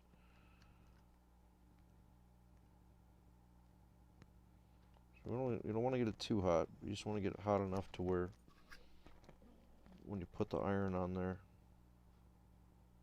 you can see it flow. Let that cool off for a minute. It will be wicked hot for quite some time. Yes, still very, very, very hot. I'm going to put a little more on this one.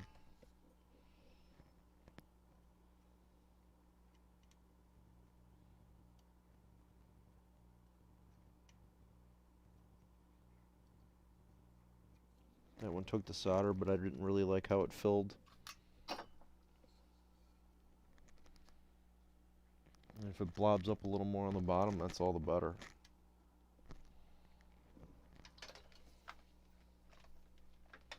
So we're going to check our connection again and make sure that we have both connections, actually all three connections this time. So we're going to go from our terminal to our cap, good, terminal to our resistor, good, and terminal to whatever leg on our output transistors it goes to. I gotta flip it over and look. It goes to the center leg of this guy. Okay. Connections are restored.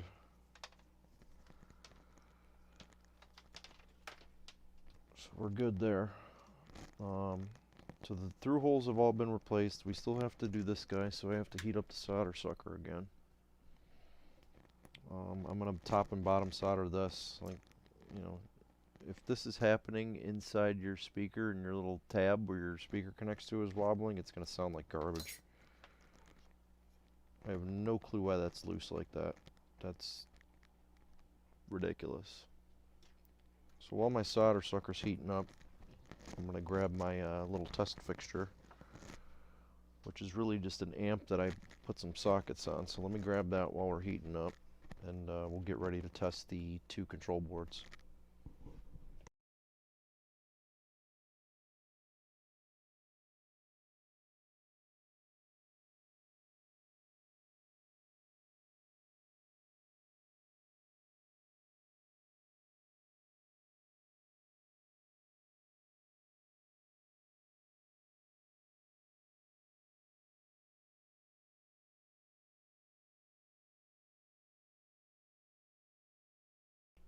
Alright, so in my little testing rig it's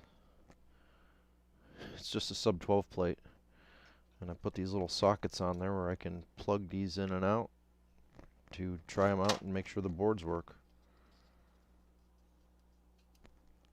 It's a pretty effective way of making sure that before I put this all back together, the pieces that I'm going to put into it are actually good. If you do multiple repairs on this and you have to keep pulling these boards in and out and in and out, eventually all these through holes are going to be damaged and you're going to end up redoing them all. And I mean, that sucks. It's just no fun. We're heated up, but I'm going to peel a little of this glue off if I can. I might have to heat it down here because it's kind of fresh, just to get it off this little thermal bead. You know, it is touching the board, and I don't want to have that become a problem down the road. Be careful when you're unsoldering these things because they get really hot. Don't try to hold it with your hand. I've burned myself so many times. And I'm going to suck the solder out first to get all the lead-free out of there.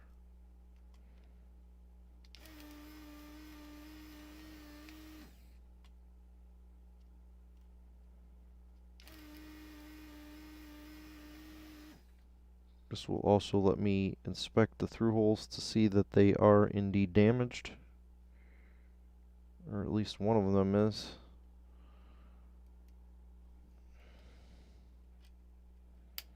So I might be getting that drill back out.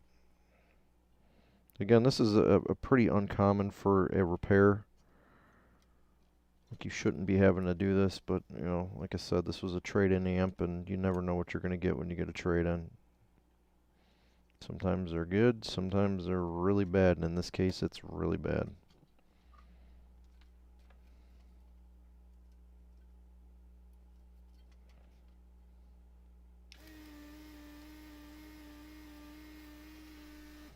You know, both lower annular rings are tearing off, so 2 more through holes on this guy. And now I really don't care if I just rip this out because it's already trashed. You can see well, you can't really see it. You can kind of see it. The little ring is just toast where that goes. Actually, the whole through hole just fell out. This is the entire through hole from the factory board gone. That sucks.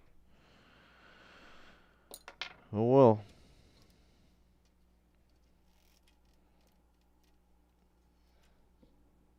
This has a little bend on it too.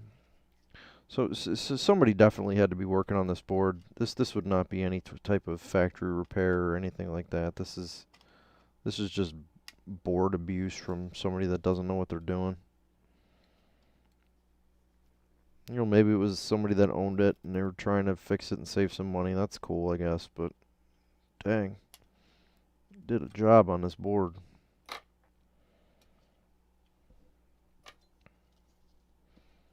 We will clean the pads on the top first this time.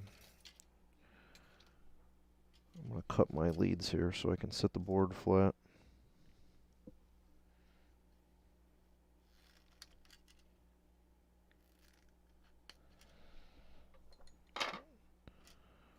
Taking a little longer than normal for one of these repairs, that's for sure. Normally they're not, you know, this bad. It does happen though. Like sometimes you can't avoid it. This is a Forrest Gump board. This is my box of chocolates. I had no clue what I was gonna get.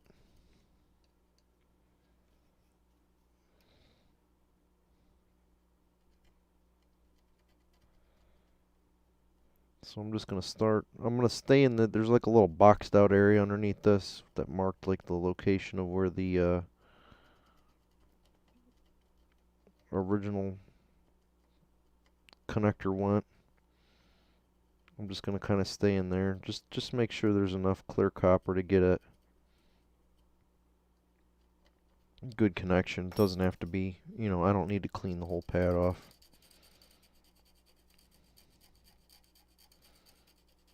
It doesn't have to be super pretty. All we're trying to do here is just free up some area so I can get a good connection to the replacement through holes. I am going to over solder these on the top just because I don't know, you know, if the little yeah, the one ring looks kind of damaged, and when I drill them out, it's probably going to do some more damage, so I will over solder the entire top of this. Let's make sure there's nothing in the way on the bottom. There's not. You do have to be careful of clearances, though. Make sure you're not, like, drilling into another trace or anything like that.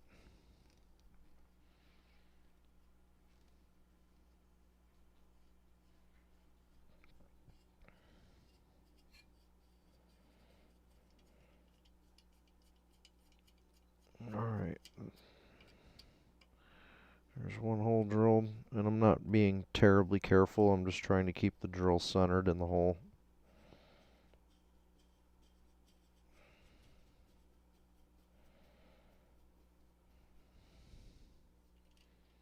I didn't realize I was drilling into my table.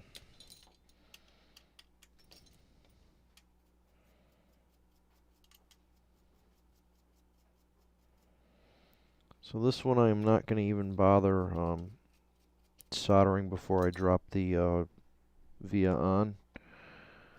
And the reason I'm not going to do that is because I'm covering the whole thing anyways. So there's really no need to do that. Here's my through holes here. These were the 102s. And these are a little bit larger than the original rings. So I should be able to, you know, cover them up fairly easily.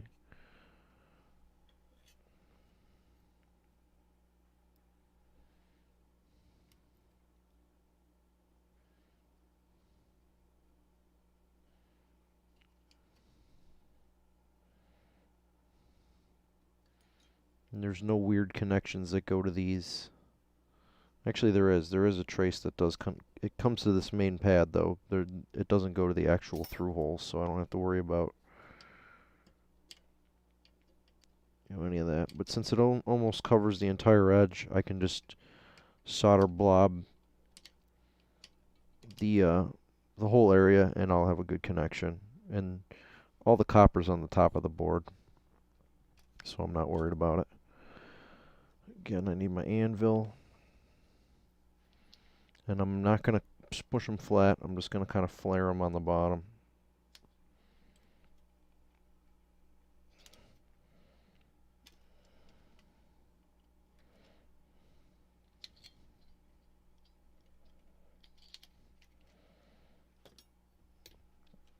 Make sure we maintain the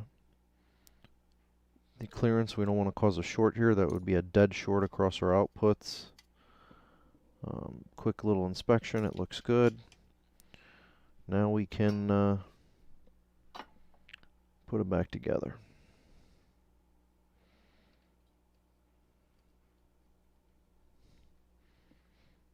Don't break your speaker tabs off.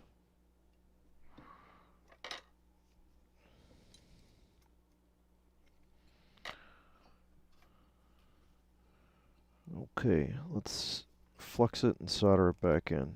This one's going to be mostly soldered on the top, and whatever kind of drips down to the bottom will be there. We'll hit the bottom too, but it's going to have to cool off first.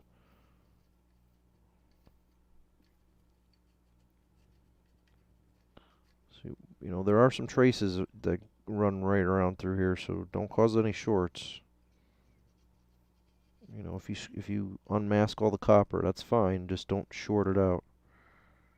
You just want enough to make the connection.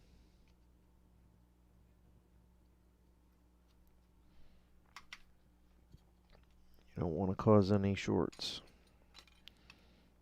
The bottom actually looks pretty good. I'm not going to even touch it. I'm just going to inspect the top to make sure that the new through holes are fully covered around their edges.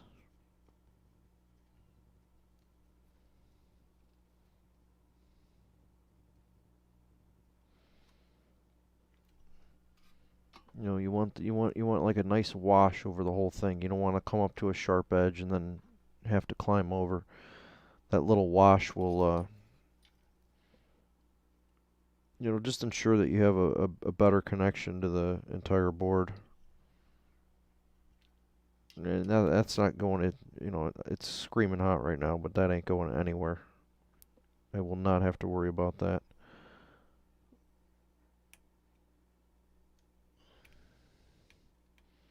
This glue is still fresh enough to where I can peel it off without heating it. So I'm just going to do that real quick while I have this little poker in here. Carefully, we don't want to break the leads. It's not a part that I normally have laying around. I'd have to take it off a donor plate.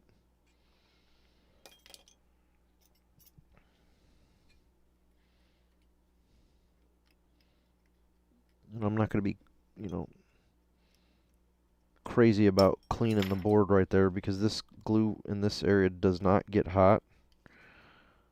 And it seems that the only areas that are really affected are the areas of the board that get hot. The glue starts to turn brown and then it, you know, does whatever it does to cause the shorts.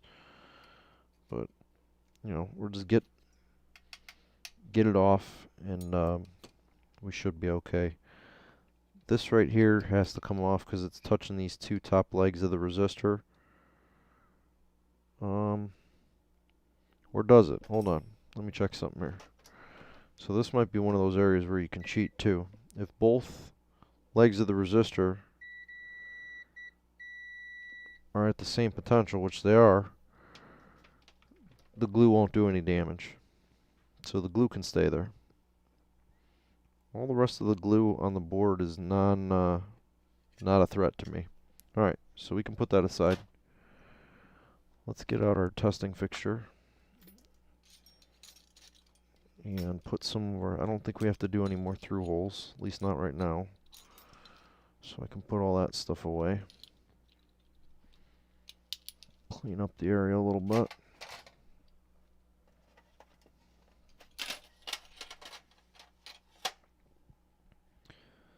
And we have our testing fixture. So there's a couple things I want to test. I want to test that first I have power and the MOSFETs are switching. And then I want to check and make sure that I have my bash voltage across these two resistors. My power is off. My indicator light is off. I'm going to turn my soldering iron off for now.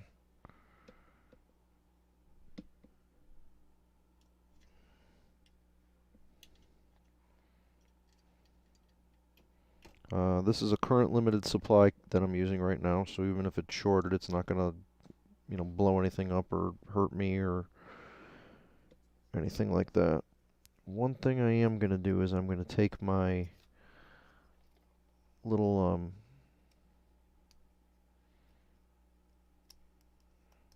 nippers and just make sure there's no burrs on the board. You probably don't have to do this. I'm just doing this because I want to try and plug it into here, and I don't want it to damage my sockets, because then I have to replace them, and I don't want to do that. There's a good chance that this bash board is bad. There's a good chance that the PDC board is bad. Judging by everything else on this amp, I would not be surprised if everything was bad. But we'll find out right now.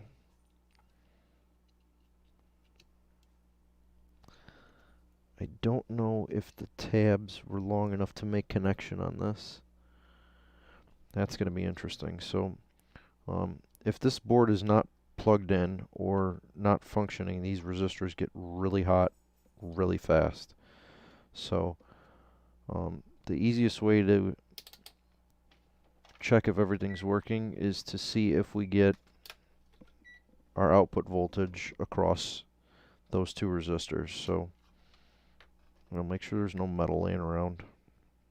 Don't set it on top of metal. And I have my little grabber thingies, so I'm gonna, these are not the right ones. These are for my other probes. Let's see, I can use an alligator clip. So I'm gonna clip one of these on. I'm just checking the voltage across the resistors, and I need one free hand, so I'm going to clip onto one and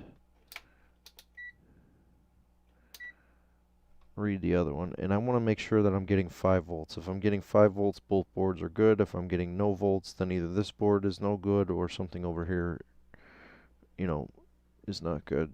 So I'm going to go current limited, power on.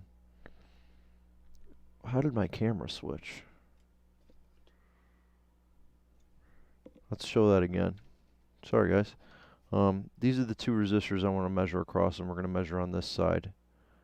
We're looking for 5 volts here. If I have 5 volts, both boards are good. If I have 0.5 volts, this board is good, this board is bad. If I have no volts, then we have to do some more testing to see where the problem is. Don't touch the outputs. Don't really touch anything when you're going in here. I'm just resting my finger on top of this. Actually, I'm going to rest it on top of the capacitor. That's a little safer. Actually, I'm not going to rest it on anything. Let's just do this and hook it. Let's be safe. Should show safe practices on my videos. Alright, so I'm going to go power on and see what I got. And I have no voltage. Nothing coming out. So if I have no voltage, now I did hear something, so that sounds like I'm getting primary power. It made like a little whistling sound. So I need to see if I'm getting anything coming out of the transformer, which would tell me that my PDC board is good. I gotta look. You can measure that across. There's a diode here, and where do you measure? Actually, we can just measure the capacitor voltage. That would tell us, or we can measure the voltage across our voltage regulators. So let's see what we're getting across the regulators. If we're getting 30 volts between these two regulators, that's another way you can check it. So I'm powering on, and I'm showing nothing. Now, there's a good chance that my PDC board is not making full connection inside of the housing there. The pins are a little bit short on there. I'm just going to double check and verify that I'm getting connection.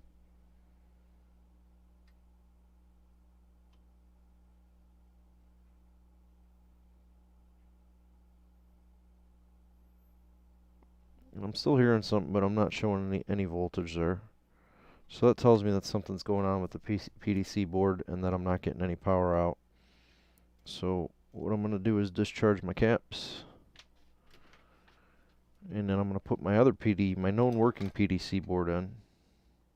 And see what happens there. 2 caps to discharge. This guy here and this guy here. So I'm not getting my plus or minus or plus 100 volts there. That tells me that PDC board is probably the issue.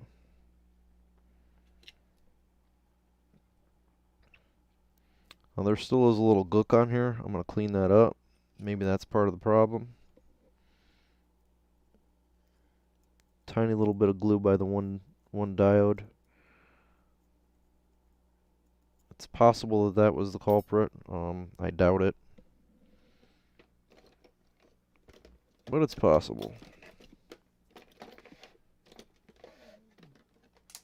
Just usually when it's just sitting by that diode, it's not the cause of the failure. But we'll get it cleaned up.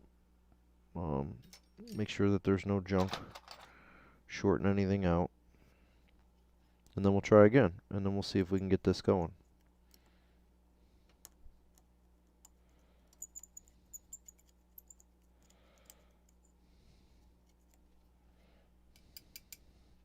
Let's check that diode too, just for a sanity check. We'll check all 3. Actually, there's a little bit of glue by this one too.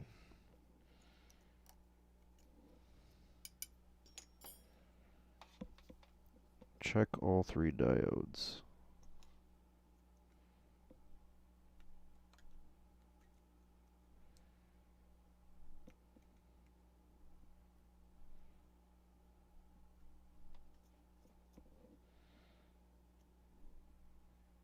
What do we have? We should be getting about a half a volt across. If I can measure it. It's kind of hard too because these pads are kind of gnarly. Not getting any voltage that way. Alright, so maybe we have one bad diode. This one I'm showing shorted. Okay, so we have some bad diodes. The glue already took them out. That one I'm getting about 0.4 volts. So this guy here is not reading me anything yet.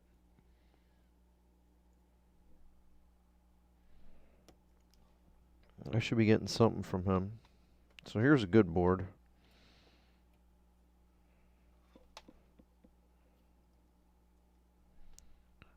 .5.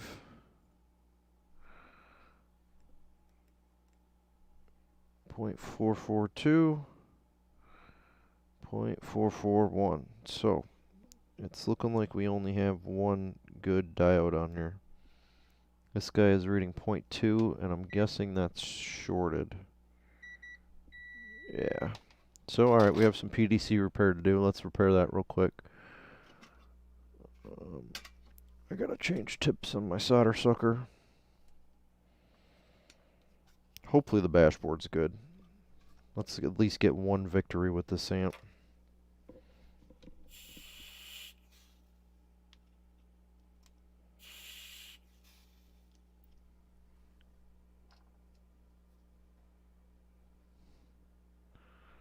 Should I go with my smaller tip? No. We still have to recap this board.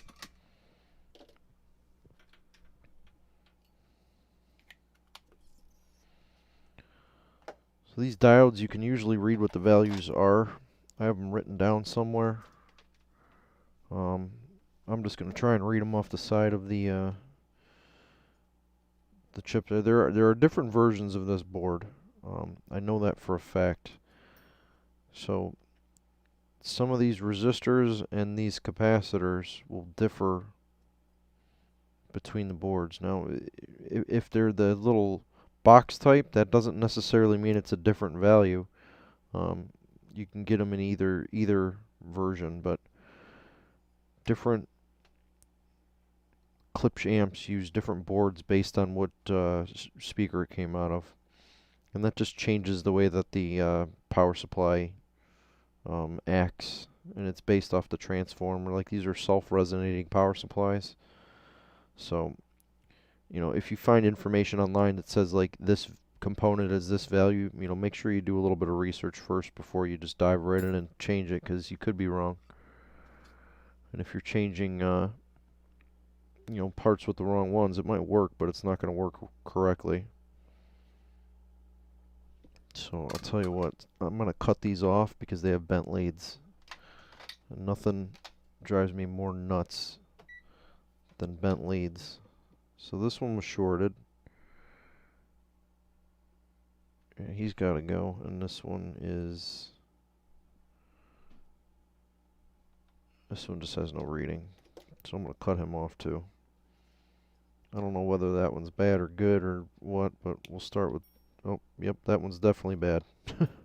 Just, the, the, the lead just pulled right out of the back of the diode. That's awesome. Alright.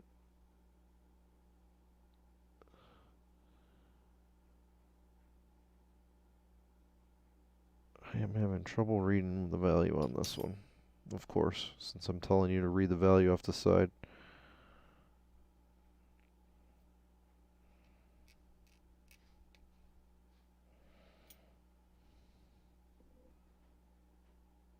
Definitely, this is so it's a Fairchild diode, I can see that. And it's something,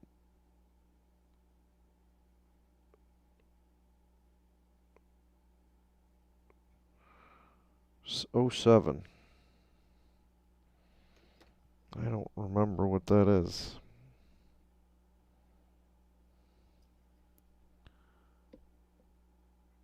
That one, of course, you know, they put the value of it on the bottom. I have a couple extra boards I'm going to dig through in my little bin here. See if I can try to find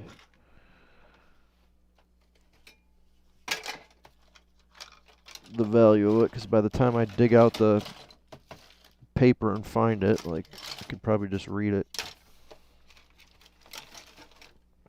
This is the graveyard of sacred parts. These are all bash boards. That does me absolutely no good.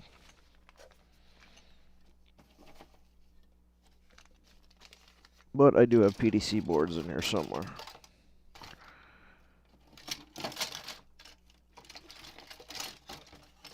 Well, at least I thought I did.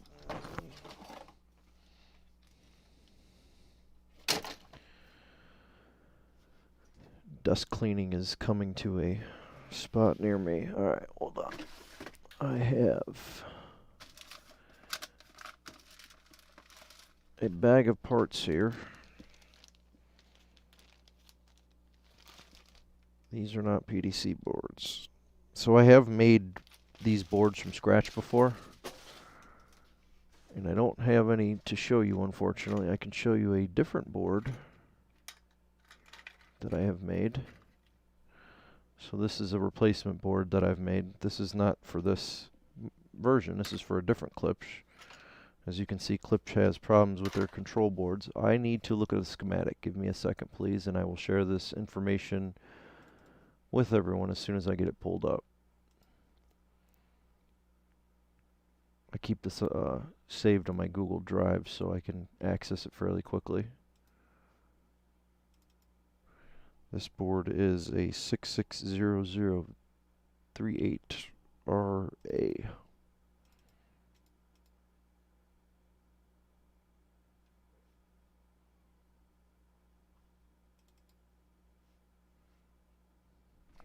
So I am looking for D14. D14 is a 1N3070. I posted this on the Klipsch forums. But let's just share it really quick with everybody who's watching just so they can see. So this is the schematic that I made. I'm just going to zoom in and pan so you can see what the parts are.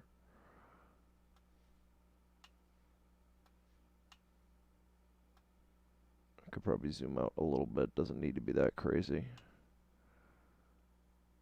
So these are the parts list. So R5, R6, C2, R2, R3, and C1 are the ones that change. This is for a sub-10, so a sub-12 they will probably be different.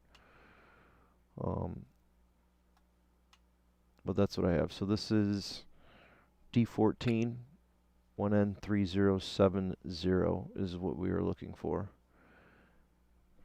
And I'm guessing that D13 is also underneath the guy in the middle. So let's see if I have some of those and get those replaced. And that will probably bring this guy back to life. Hopefully. Not guaranteed. But we can try, right? I hope I have these diodes. I should. We're probably going to need the DB6. I'll just get that out now. Rectifier diodes. I might have to pull one of these if I don't. I should have these. I know I've built these before, but they might not be in here. They're not. I do not have a 3070 on hand.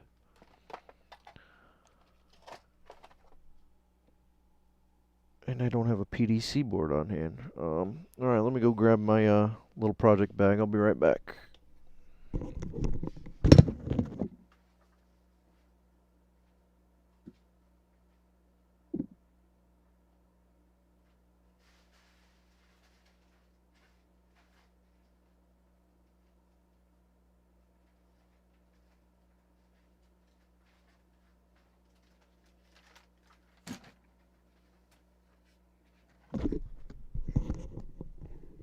Alright.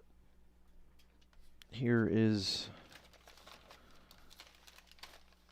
my bag of parts, and I believe these are the boards. That's some of them. What is this? This is a 6600. Yeah, here they are.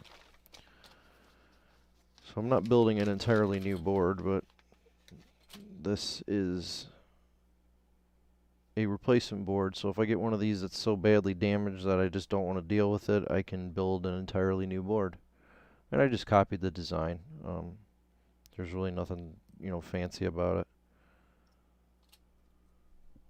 But in a pinch, if I need to get one of these up and running, I can do so because I have all the parts to bring them back to life.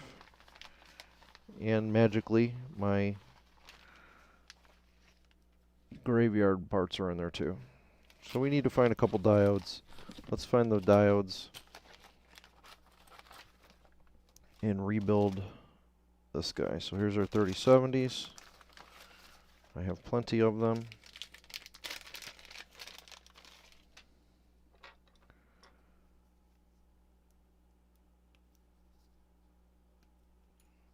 We'll start with one and then we'll progress through as we need them because I don't know if the other one is the right value or not. So I snipped that off. I'm going to heat this up.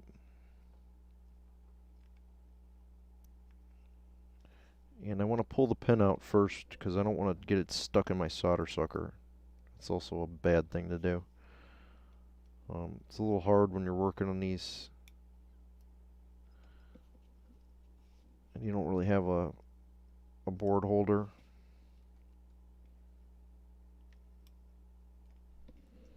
Actually, I'll just use my iron and then I'll suck out the holes. Make it a little easier.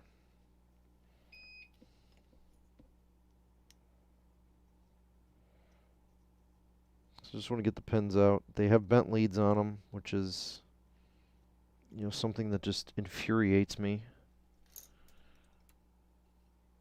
But it's what you have to deal with.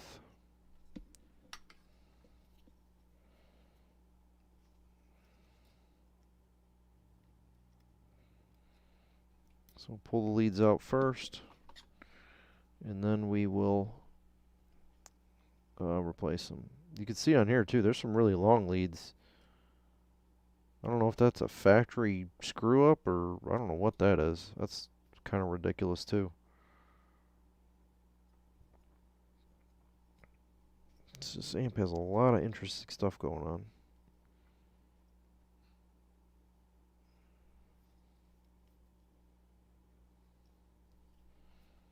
It's lead-free solder, so you know it always helps to add a little bit of lead to it.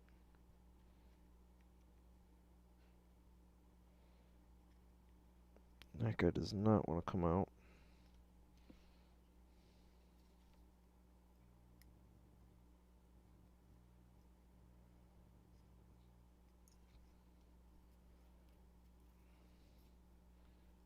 Sometimes you gotta do that even though I don't like to. Just hit it with a huge solder blob just to get enough heat on there.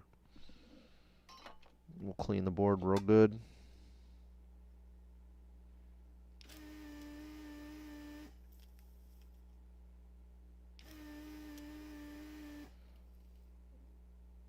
Again, generally these diodes don't go bad. You know, that's kind of another odd failure on these. I mean, it does happen, but it's just not the typical. Typically, the DB6 goes bad, the diac. And it still could be bad on this board. Maybe not. Maybe we get lucky, and the only failure is the two diodes. That'd be great because those diacs are hard to find. I don't know, but let's put a diode in there. I'm just cleaning some of that extra glue off. Make sure you put your diodes in the right way too.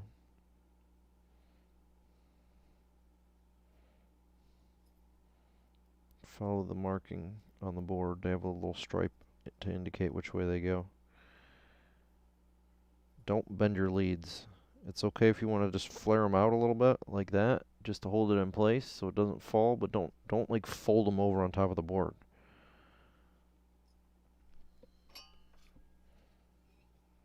It's the worst like mistake you can make when doing a repair. And anybody that ever works on that board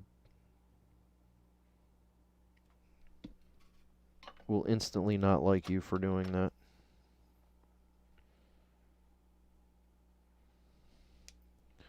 The power supply was making some weird noises. I'm surprised it didn't kill the MOSFETs with this being bad. That's why I made those replaceable on here also. I'm still going to check again for shorts on this guy just to see. I'm pretty sure it's probably bad. It is bad. So we're going to cut him out. And that is Z1. That's a Zener. That is a Zener, which is weird. That's really weird for that one to go bad.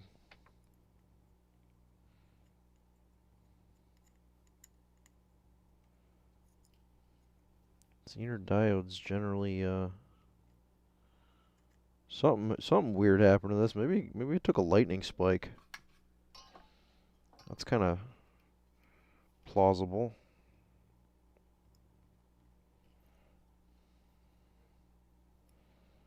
I don't know. I generally do not see them this bad, especially two diodes bad. That's kind of...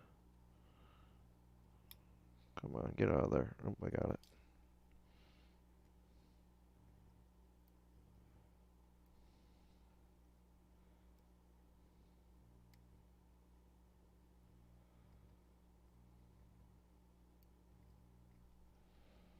These tweezers are magnetic, but sometimes they just will not pull the leads out.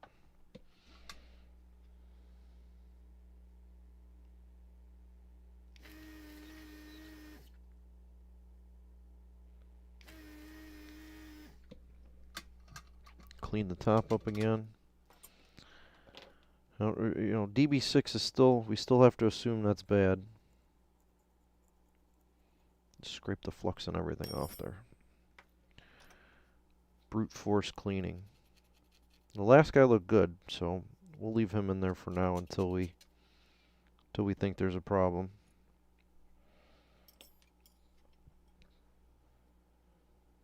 But I don't know if I've done a PDC repair yet on video, so I guess this is kind of a good thing to do. Lets people you know, get a little bit of first-hand view on what's going on. Tony, sorry Tony, I don't know if you're still there, but yeah, I didn't have the comments up. I wasn't watching the comments. I'm watching them now, though, if you're still there and you have a question.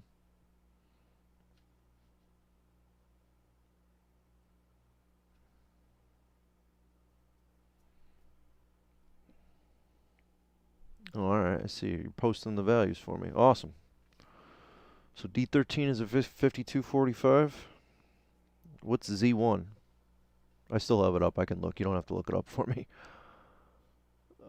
Z1 is a 5245.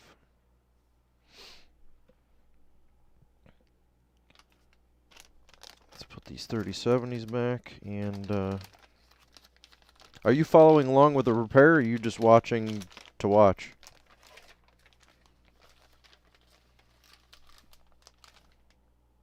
I know a couple people on the Klipsch forums have actually followed through on some of the repairs.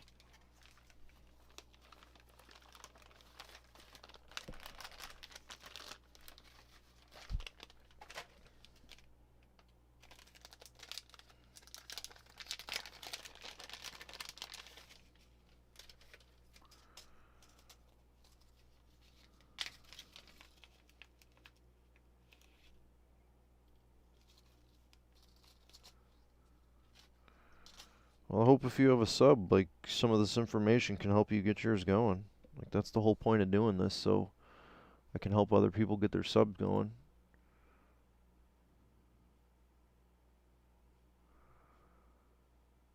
It's a shame that, you know, a lot of these end up at, you know, the corner in the garbage or at Goodwill. But if you're, you know, a little tech savvy and you have some free time, you can definitely, you know, do a repair. Get a really good sub for almost nothing.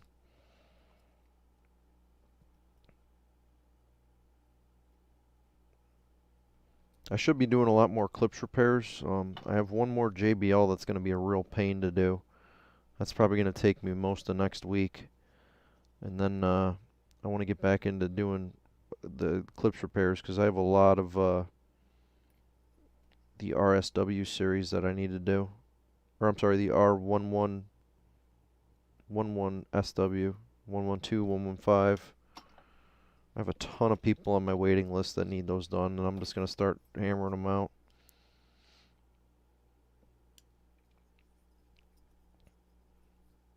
I need to get caught up before the end of the year. That's my goal.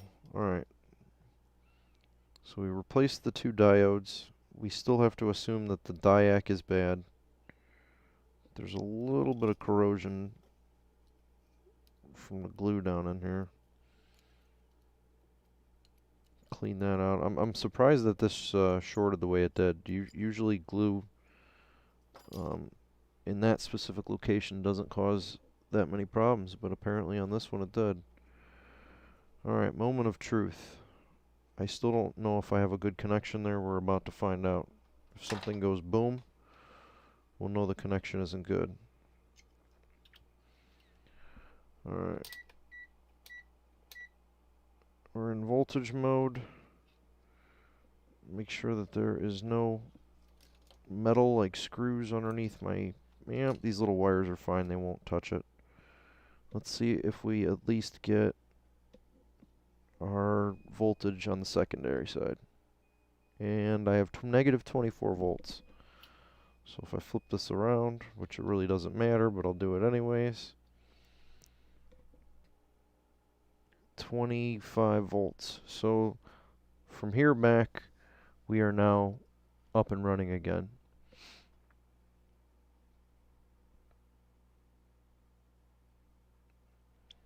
If you can't get your PDC board fixed, send me an email too, and I'll send you out a replacement board if you screw it up. It might take me like 2 weeks to put it together and mail it, but if you screw it up, let me know.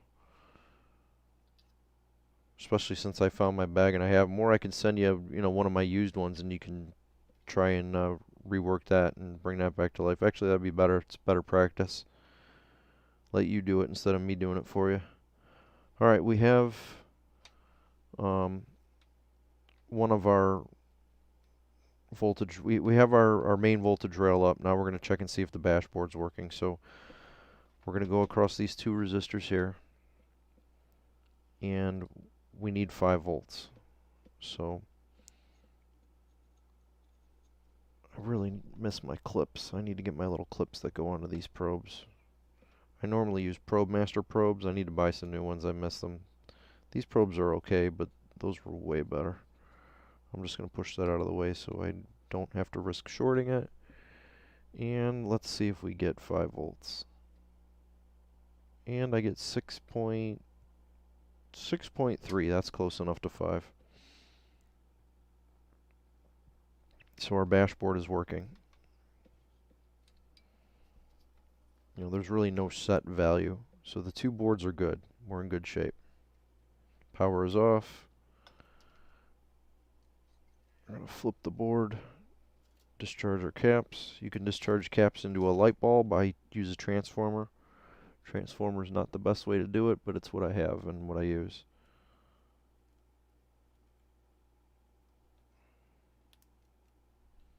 The reason transformer's not good is because when you discharge into it, it creates a huge magnetic field and it sends my monitor going crazy. Okay, so PDC board, good. Dashboard, good. Pop my reference boards back in and put this away. Back into the death box where it came from. I do not need to use my DB6 pieces. That's good. Those are getting harder and harder to find. And we can start putting the board back together.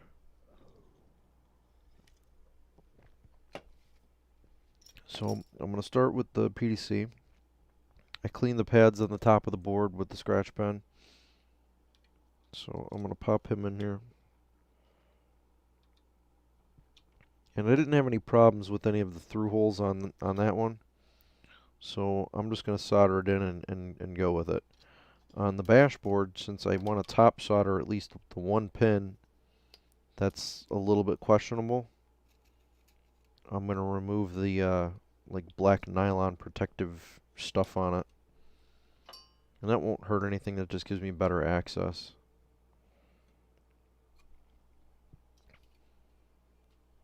So I'm going to solder one pin on the PDC board just to support the board and get it lined up. I want the board as far away from them caps as I can, and I want it standing vertical.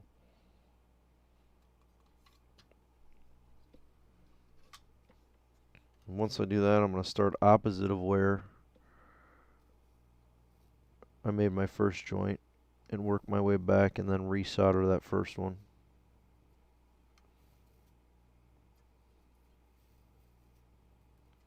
I did put a little bit of flux on because I do want the solder to wick through the board and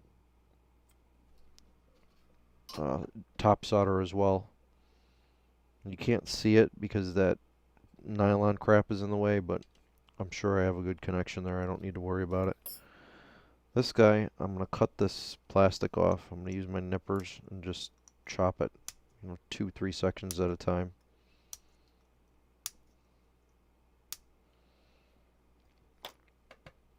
And if you want to, you can just leave that second little half on. If it's glued or stuck in place, you can. I'm going to try and pop it all off if it'll go out. Sometimes it'll fight you and it's not even worth it. And of course it's going to fight me. This board hates me. I'll tell you what, I'll leave it on. But the reason I'm doing that is I want access to the pins on this side. And the reason I want access is because I want to make sure that that problem pin is... you know what, I'm going to take this off. And I'll tell you why. I want to guarantee that that pin is fully soldered in. So use my little nippers and take it all off. Now you do want to space the board up a little bit. You don't want it, you don't want this edge of the board resting on the bottom board. It could cause shorts. But this, taking that out, it doesn't hurt the board at all, but it gives you a great visual so you can see that you have a good solder joint. So I'm going to carefully drop this in.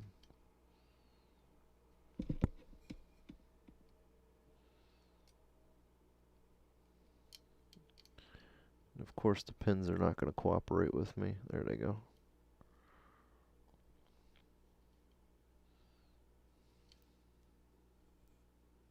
One pin that's not behaving.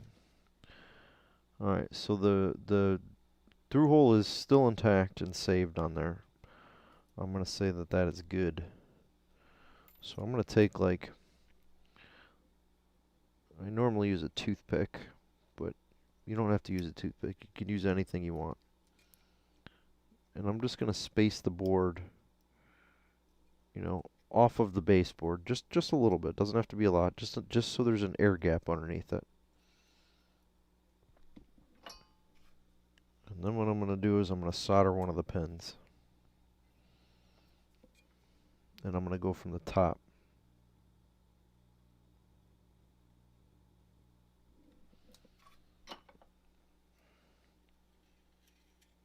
So I can pull that out now. I can look, and I have a air gap all the way underneath that board. It's not touching anything. It's about right where it was sitting before, maybe even sitting a little bit lower, which will, you know, be good for it. But I have one pin that's already in place.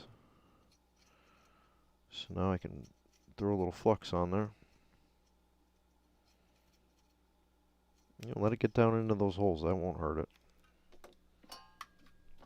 Sometimes, yeah, you know, I normally don't like to use flux, but sometimes in certain circumstances you have to. There's no way around it. Like my solder has flux in it, but that little extra cleaning power helps sometimes.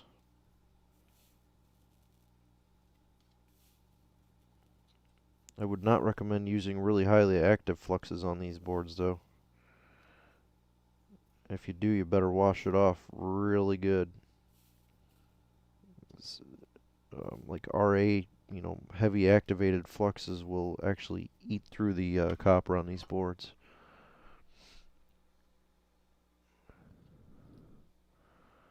Alright, so I am going to look and see and make sure that I got good penetration, and I do, except for pins 3 and 4 from the bottom. So 1, 2, there's 3. He's going to get a little more heat and a little more solder. Same with 4.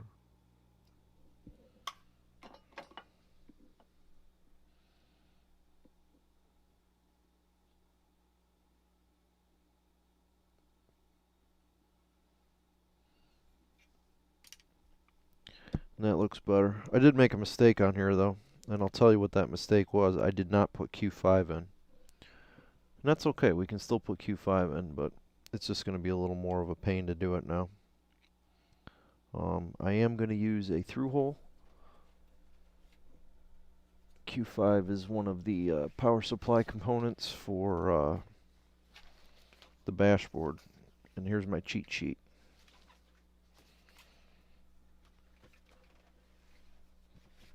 Q5 is a MMBT4401, and I am going to put a through hole 4401 on there. The later versions of this amp used the through-hole version. They must have realized that Q5 was just too close to the edge, and you know it would eventually get hot and burn up and fail. So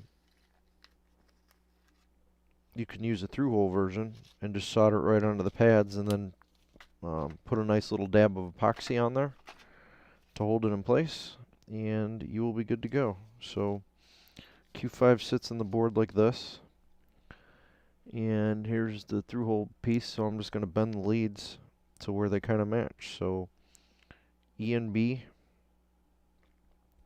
B is the middle pin, so the middle pin needs to go to there, to the base. The emitter is this pin, so that needs to go sideways, and the collector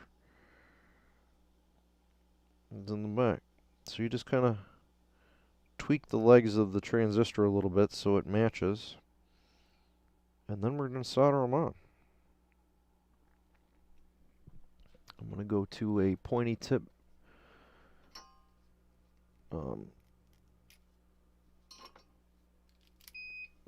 for my iron, and it's way easier to do that with the bashboard out.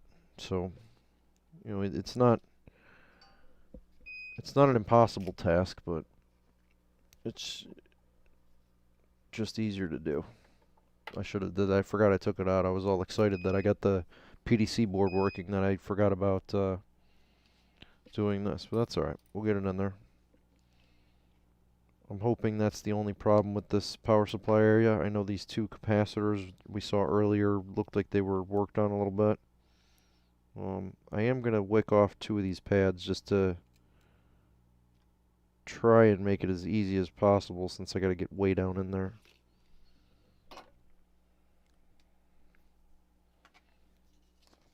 It shouldn't be bad though, and I'll zoom in, and maybe I'll try and zoom in while I do it. Very light clean. We want no pressure on here. We do not want to damage the pads. And these are very, very easy to damage. Alright, let's zoom in. See if I can get a little light.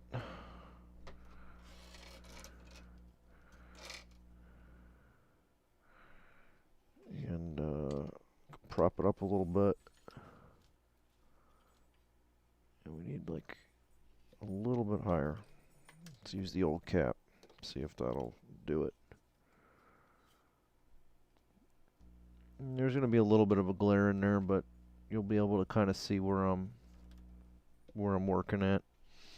Like I said, this is easier to do with the actual board out, so you have a little bit of space to work. But if you just want to do a Q5 upgrade on your amp, then do it this way.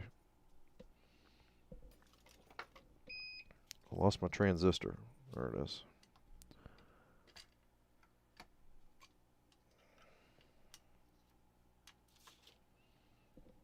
Alright, and my head's probably going to get in the way. I apologize, but it's kind of a tight area, and I kind of want to see what I'm doing. Alright, so we're going to do emitter first. So if you're looking at the front of the flat side of the transistor, the emitter is on the left side. So it's going to go emitter, then base,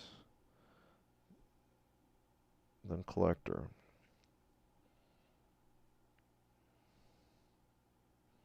Make sure you bend the leads the right way too, because I definitely did not do that. But if you follow this little diagram that I have here, you'll be golden. It takes a little messing around, and yeah, I could just throw the through hole or the surface mount part back on there. I have some, but I like to do it this way because this is the better way to do it. It's not the fastest way to do it, but it's the better way. So we have emitter, base, and collector. Once you get one leg soldered down, the rest of them are pretty easy. And I do put like a nice little solder ball on here to hold it in place. So left pin, emitter pin is first.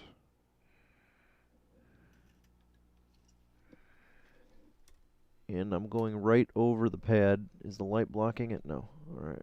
I'm going right over the pad. I'm heating the pad and just dropping it down into the solder pool. So emitter is on. I'll get base on, and then I'll solder collector on, and then I'll make sure that I have a good, solder fillet on each one. And I'll try and give you a zoom in of what this looks like, but I just got to make sure that I'm doing it right.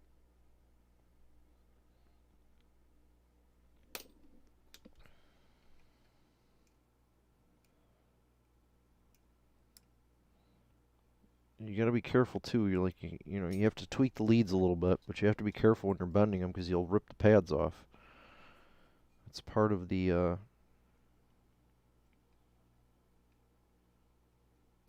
pain of doing this.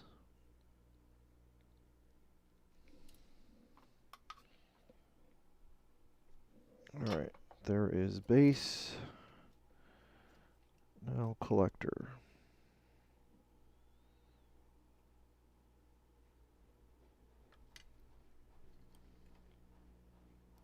Again, excuse my head if my head is in the way.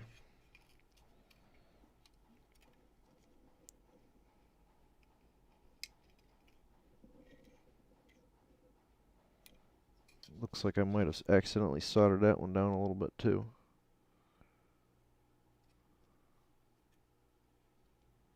Nope, I didn't. It just needed to be bent.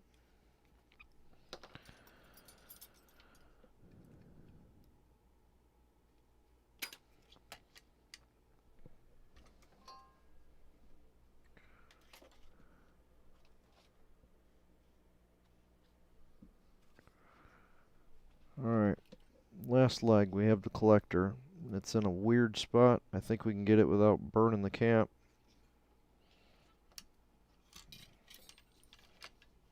I'm going to go in from the other side.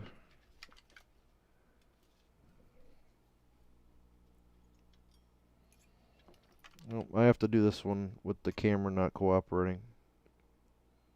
This is why you remove the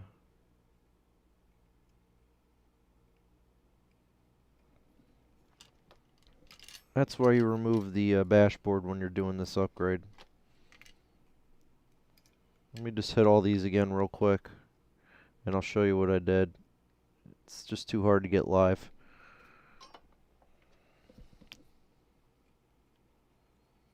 Flux it up a little bit so we get some flow, and then we're going to trace out the circuit.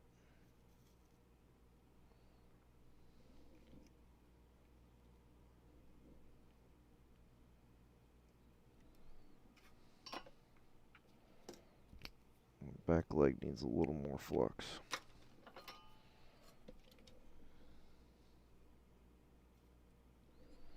Alright, I know that's not the ideal way to do this, but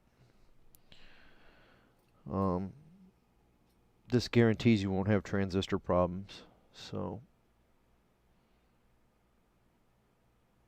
let's see, we can, yeah, you can kind of see it like that. If I can zoom in there a little bit, that might be too much zoom. Let's try a different magnifier. Oh God, that one's filthy. Well, you can see in there. I was hoping I'd be able to zoom on it a little bit for you, but this magnifying glass is even worse. Where are you, leads? Cooperate. Oh well, you can see it from that angle. It's not like a close up, but you can see that there's a good little fillet on there. It's attached to the pads. It's way easier to do with this board removed. But that is the Q5 upgrade, and if you have one of these amps and you're looking inside it and you look down in there and you see Q5, almost every amp I've opened that has Q5 on it, Q5 is burnt. It might still be functional, but it's got some burning on it, and it's just a design flaw that was in the earlier versions of these amps, and they corrected it in the later versions. And let's, just for the hell of it, let me grab an amp out of my bin here. Oh, so here's a newer one. And you can see they use the actual larger style transistor. This one had some other failures though. As you can see, half the board's burned off on the top.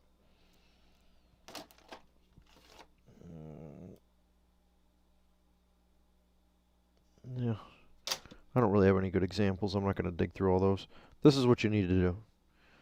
Stick to this action plan and you will be good to go. So PDC board's in, bash board's in, Q5 upgrade is in. I'm going to check for shorts really quick on Q5 just because it was kind of a difficult area to work in. I'm just going to make sure that the legs aren't shorted. I don't believe they are, but a little sanity check is always good. And I think we're good to go. I mean, I don't think any damage would happen. It just wouldn't power the bash board. So this is our amp. We still have to do a little bit more recap work on it, but let's get some power to the board and see what's going to happen here. I think we are at a point now where, aside from pulling the caps, yeah, don't hook your power up to these either. I was just looking at that like, oh, these plug in right here. Do not do that. That will be a very bad day. All right. I'm gonna check. Oh, we're missing a diode. Rewind. Rewind. Where's that amp I just had that was semi-trashed? What do I need there? I need D7. This guy has a D7 on it. We're going to take him. Remember, I saw something was funky with D7 and it looked like somebody cut the lead and resoldered it on there, so I'm just going to pull a D7 off of this board and pop it in there and we should be good. Hopefully the lead spacing is correct. Should be.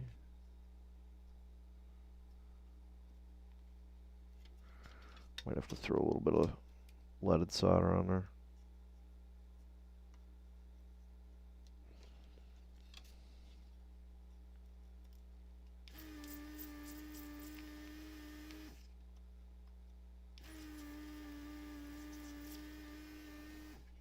I don't know why anybody would clip that lead. That's, I mean, if you really want to lift a diode to test it and you have to get it up, just heat one side with your soldering iron and just pull the diode up. Like, why would you cut the leg off of a rectifier diode? I don't get it. It just doesn't make any sense. People do weird things. I really would like to know the history behind this amp. Was this an eBay purchase? Was this some kid messing around? I'm hoping it was. Like, at least if it was somebody like experimenting and playing around with it, that's cooler than somebody just like having no clue and just starting to chop stuff. And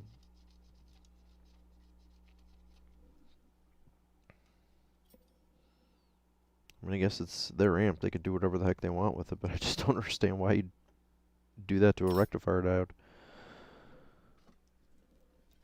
We're going to assume that this one's good.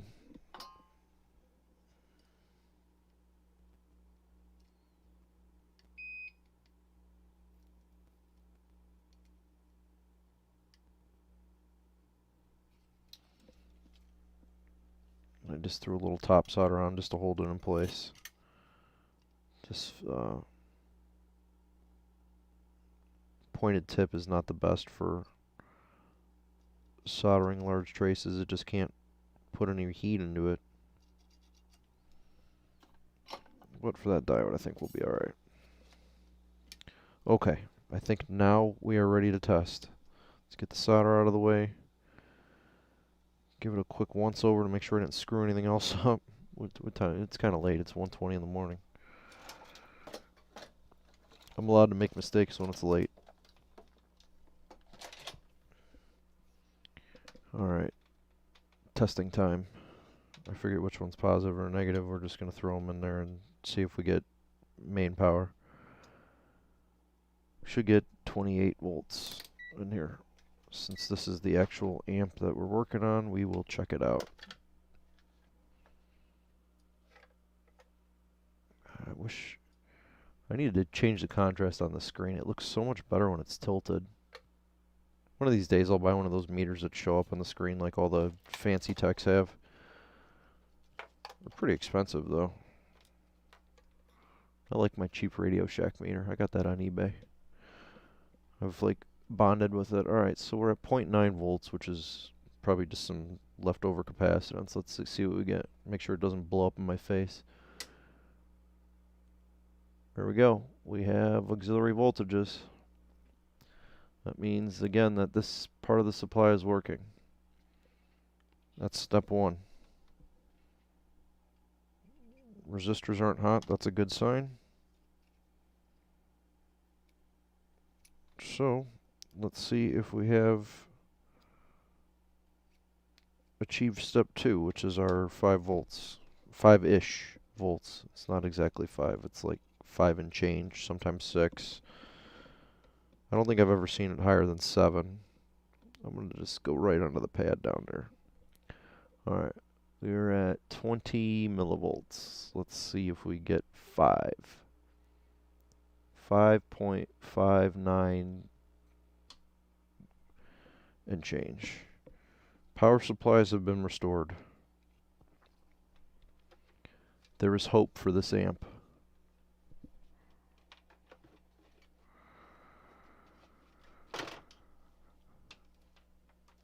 So we verified now that we have power from this section back. We verified that we have power from this section forward, and it's regulating. We know the dashboard is working, which is good. The PDC board is working. I'm assuming all of our output transistors are good because I'm not getting any excessive current draw like through my light bulb. Like if one of these outputs was blown, when I powered it on, my light bulb will start glowing really bright, so I'll know that there's another problem and I can shut it off before it damages the FETs that we replaced or anything else. So we're in good shape right now. I'm gonna unplug, discharge,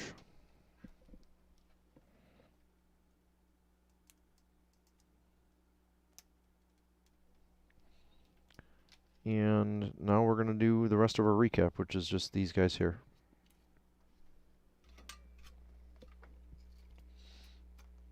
I'm not going to be very nice to these caps. I apologize.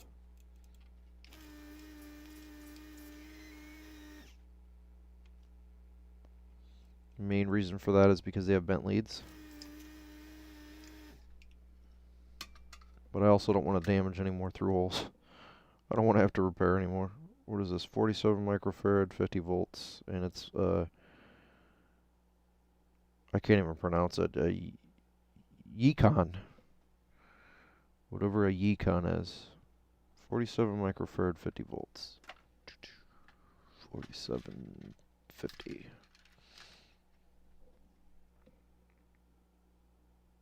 Make sure our replacements are good. And by good, I just mean the correct value. Check our polarities. Pop it in. Now, I generally do not recap the input boards. They generally are not an issue. Sometimes you'll have a bipolar cap that goes out on the input boards. You know, I do it if I have to. The problem is the heat. All the heat is concentrated on the amp board. That's where most of the problems occur. So if you focus on the amp board, you generally don't have any issues. This amp will go out with a 1-year warranty anyways, which is the same as the manufacturer offers when you buy it new. So I feel pretty confident that this will be just fine. Audio caps, you know, the thing that kills capacitors, one is age and 2 is heat. And heat almost always ruins a cap before age.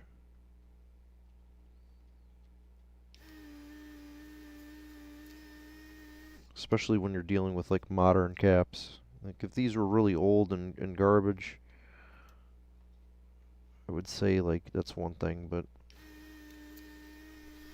even though these are Chinese, it's 135 volts. And I mean, even though they're you know, pretty junky caps, the likelihood of one of them failing due to age is pretty slim.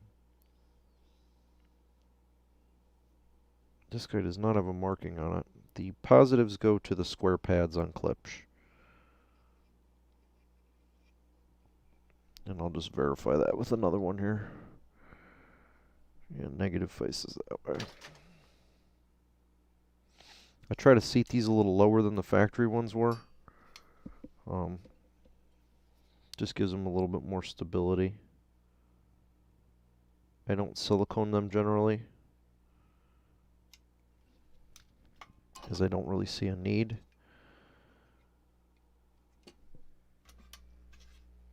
I'm surprised the leads on these aren't bent. That's weird. I'm used to seeing the leads bent on these.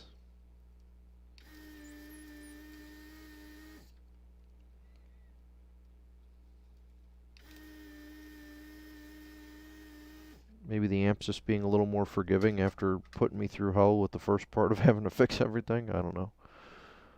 4750 volts. Well, you couldn't put 50 volts in for the 100s. I know some of the later models had it. I don't know how necessary it is. You know, I'm using Nichicon caps. They're really good caps. I don't see an issue. I'm going to put this guy here so I just know that I'm doing the right polarities. It's late and I might make mistakes.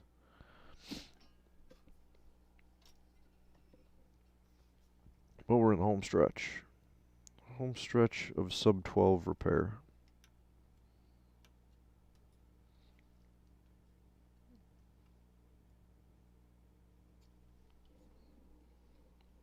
You know, you want to check again too. Make sure that your fillets are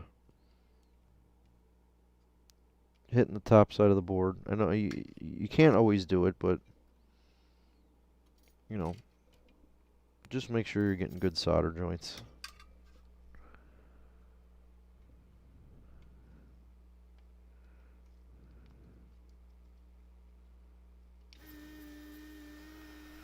Tony, I don't know if you watched my video on that JBL, but it's like 4 or 5 parts.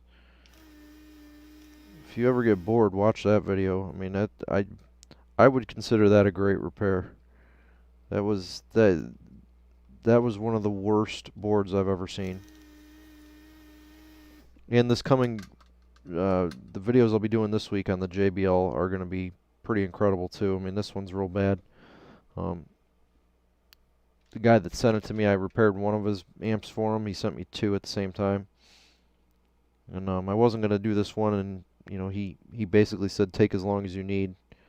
And anybody that gives me the option to, you know, take my time and do it at my leisure, I'll generally eventually repair their amp. So I've had it for a while, and I'm going to get it back to him. It's going to be a challenging repair. There's holes burned in the board. I mean, it's rough, but it should be, you know, should make some interesting content. I think my days of servicing JBL are numbered, though. I think I'm gonna get out of doing JBLs.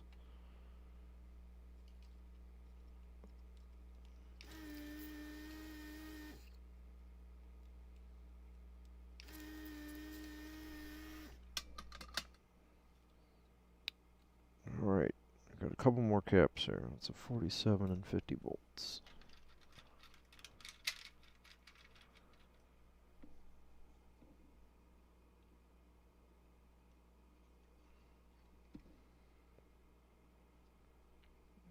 One more 100, 2 bipolars, and this baby will start to sing.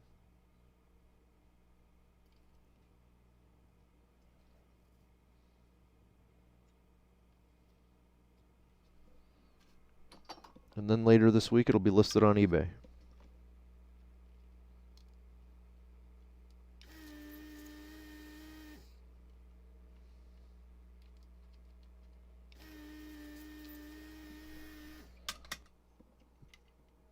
$135. I'm pretty sure this was another design change where they actually moved the cap away from the connector, and there's a resistor that's like right under this cap too, which is weird. This was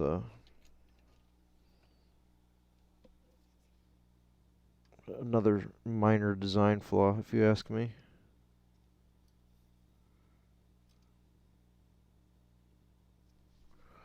Or layout error, or whatever you want to call it. But alright, that looks good. Time for the bipolars in the audio section. Generally, you don't have to do these two back here, but I do them anyways. I think it'd be silly to recap a board and leave two caps not done.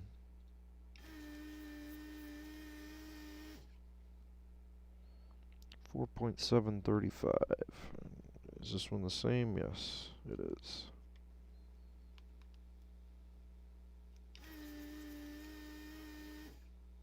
I still have to do the power wires. I probably won't do that tonight. It's pretty late.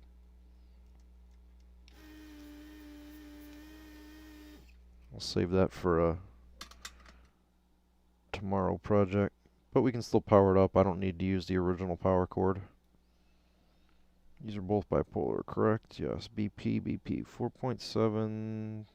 Double check the voltages. 35, bipolar. And I got a ton of those.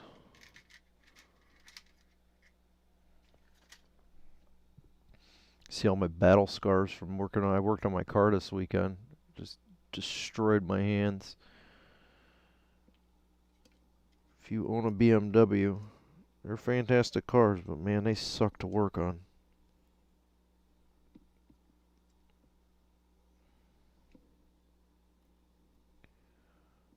Haven't had a lot of problems with it though. I will say that as far as reliability, like the only car that has been more reliable to me is my 96 Toyota Corolla. That is the best car that I will ever own.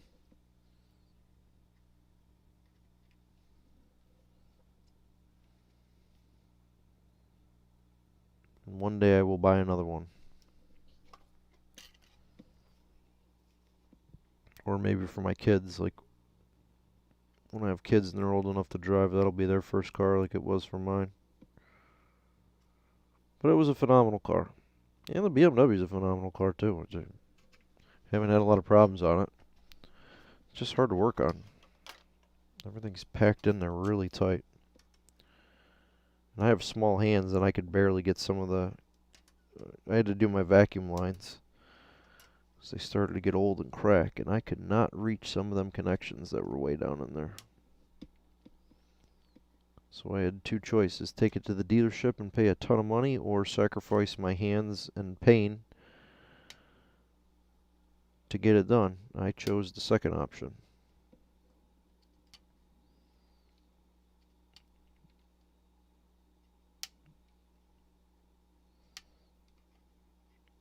A little blood on your knuckles won't hurt you.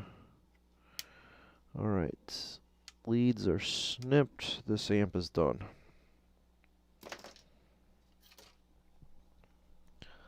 Let's get it back in the plate.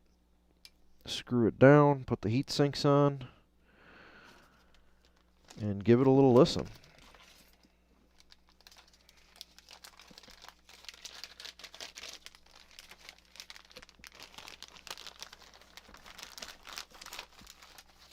Alright, here's the plate. Here's all the goo that I love so much. Our heat sink. I got a little crack on the corner of that one. I don't think I have any doubles. I'm not gonna... actually I do. Do I have any of the heat sinks though? Or thermal pads?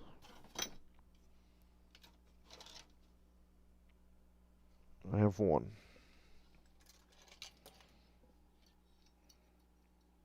Generally, you know, if the corner's just cracked, it's probably okay, but since I have one, I'll just put it in there. I'll be nice. I'm not going to use it for anything. Not sure why I just found a Sunfire amp in my garbage, but okay. I didn't see the wife come down. Is she mad at me and throwing my stuff out?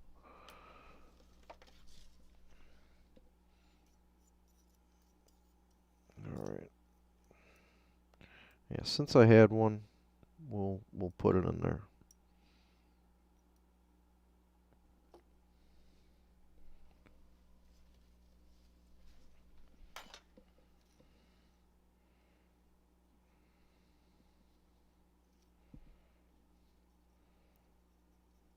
So I'm just going to take some of this old thermal paste and repurpose it into new thermal paste by just smushing it around on there.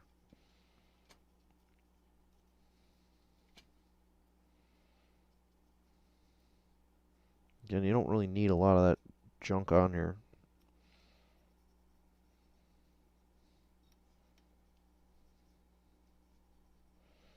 This one has like massive globs. But you only need a little bit. These things don't really get that hot. Even if you're running them hard, they don't get screaming hot.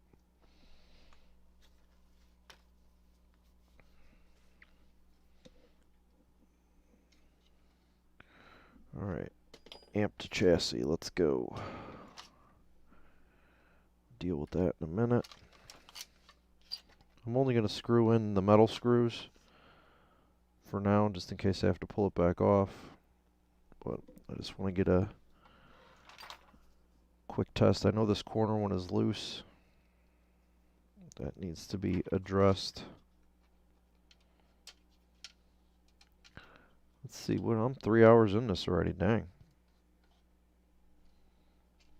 This was the Sub-12 from hell.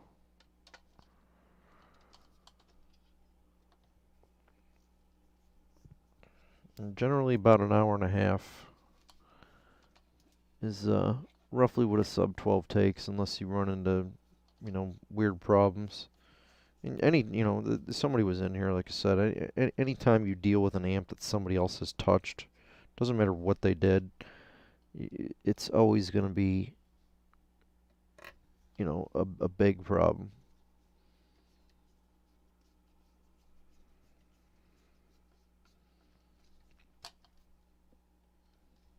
I've never seen an amp that somebody previously worked on that hasn't given me a headache.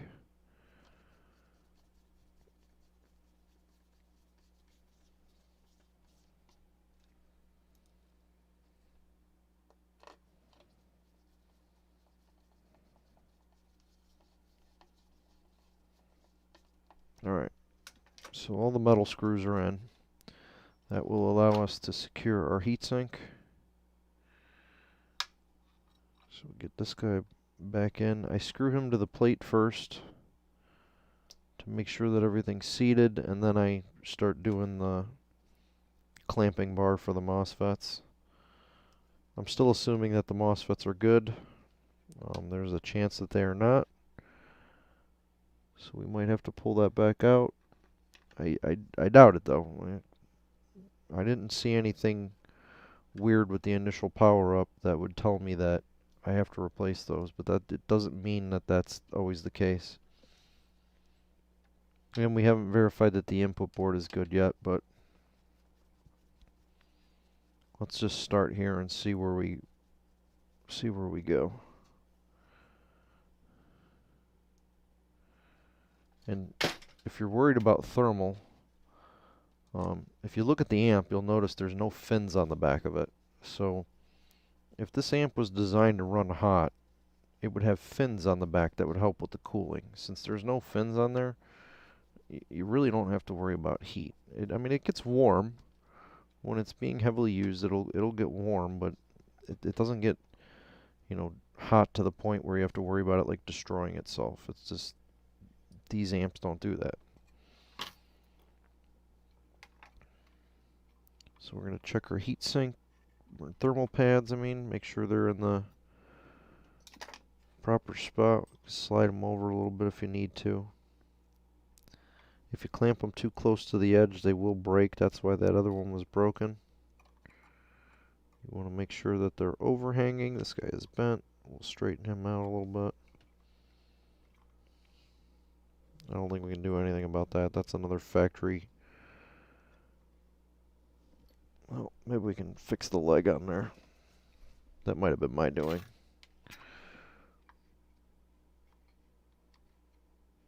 Let's see if we can straighten that. Straighten them out a little bit. There's like a little kink in the leg on this one. Alright, that's straightened them out. Good enough. I don't want to push on it too hard and actually break it when it's not broken. Grab a screw and throw them in. Now when you're doing this bar, just finger start 2 screws. Doesn't matter which 2 you do, just get them in there and finger start them. And then when you start to torque them down, the bar won't swing and damage the board. I did that one time. I was just putting them in and I started tightening it and the bar went right into the board and broke a trace. I had to take the whole thing apart, redo a trace. It sucked. Not fun. Start in the middle and clamp your way out too. And this doesn't have to be ridiculously tight either, just snug. Everything is just snug.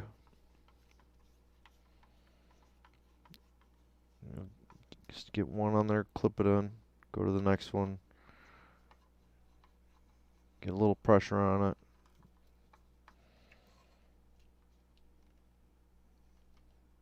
Once you kind of set the height, you're good. You don't want to just crank one all the way down because that wants to make the bar bend like that, and then that puts too much pressure on the one side. If you have this side a little bit snug and then you tighten that side, the bar has nowhere to go.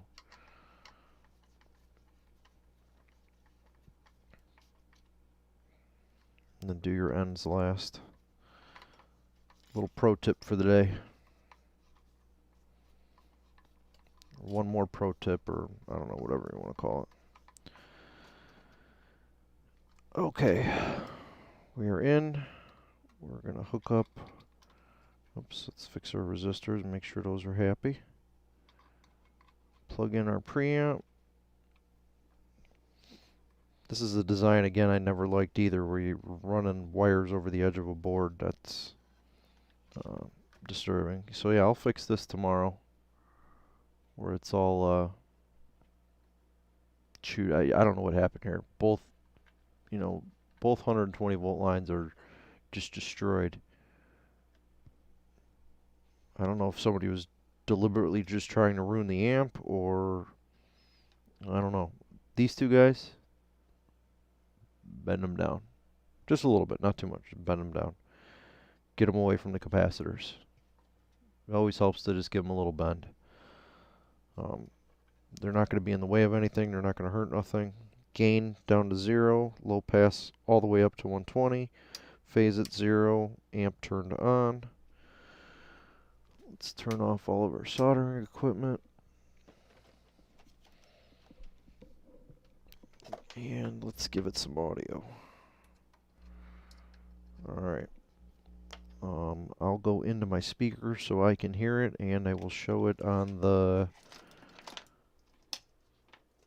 I think I'm going to call the little scope the silly scope. Just because it's a cheap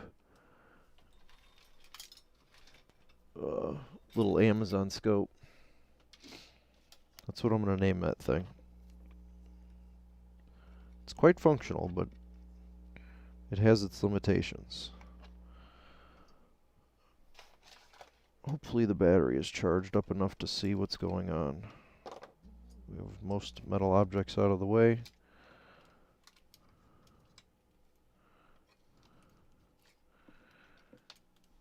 And let's see what we get here. I'm going to clip this on.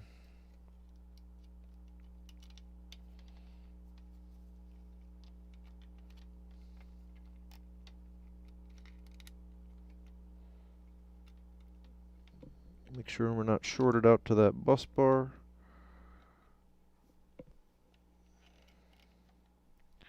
Alright, we can see the scope.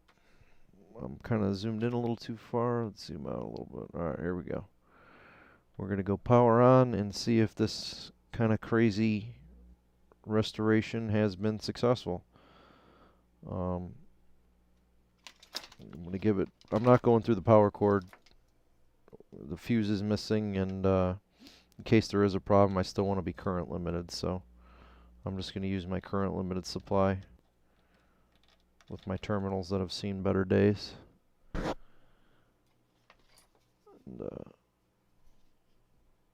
let's zoom out a little bit. Alright, there's the full amp. Volume is at 0. Crossover's all the way up. Everything's out of the way.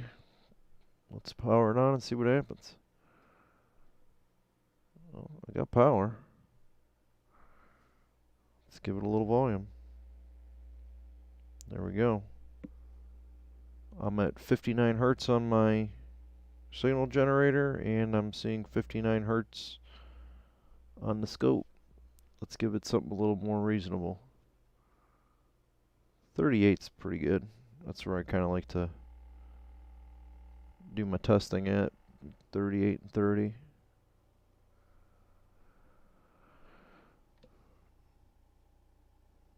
I'm at 30. This is showing 31.8. Let's speed it up a little bit. There we go, 30.5. Little scope is great, but if you can't get enough of the wave on the screen, it can't get a proper measurement. Throws it off. But either way, it's been an adventure doing this amp. It's not quite done yet. I still have to fix the chewed on power wires. Because I don't know how that happened, but everything else on the amp board is fully functional. We have a beautiful sine wave. I'll do a little frequency sweep.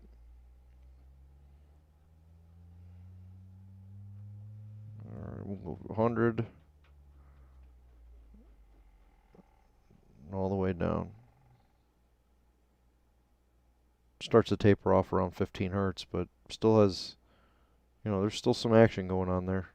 You're not going to get a lot of volume out of it at that low of a frequency, but these things are good down to 20 hertz. Even decent down to 15. It starts to roll off at, it starts to roll off around 20, 25 hertz, but this amp is back to life with a good audio output. I'm gonna kill the power, and let's do just a quick review of what we did, and then I'm gonna call it a night.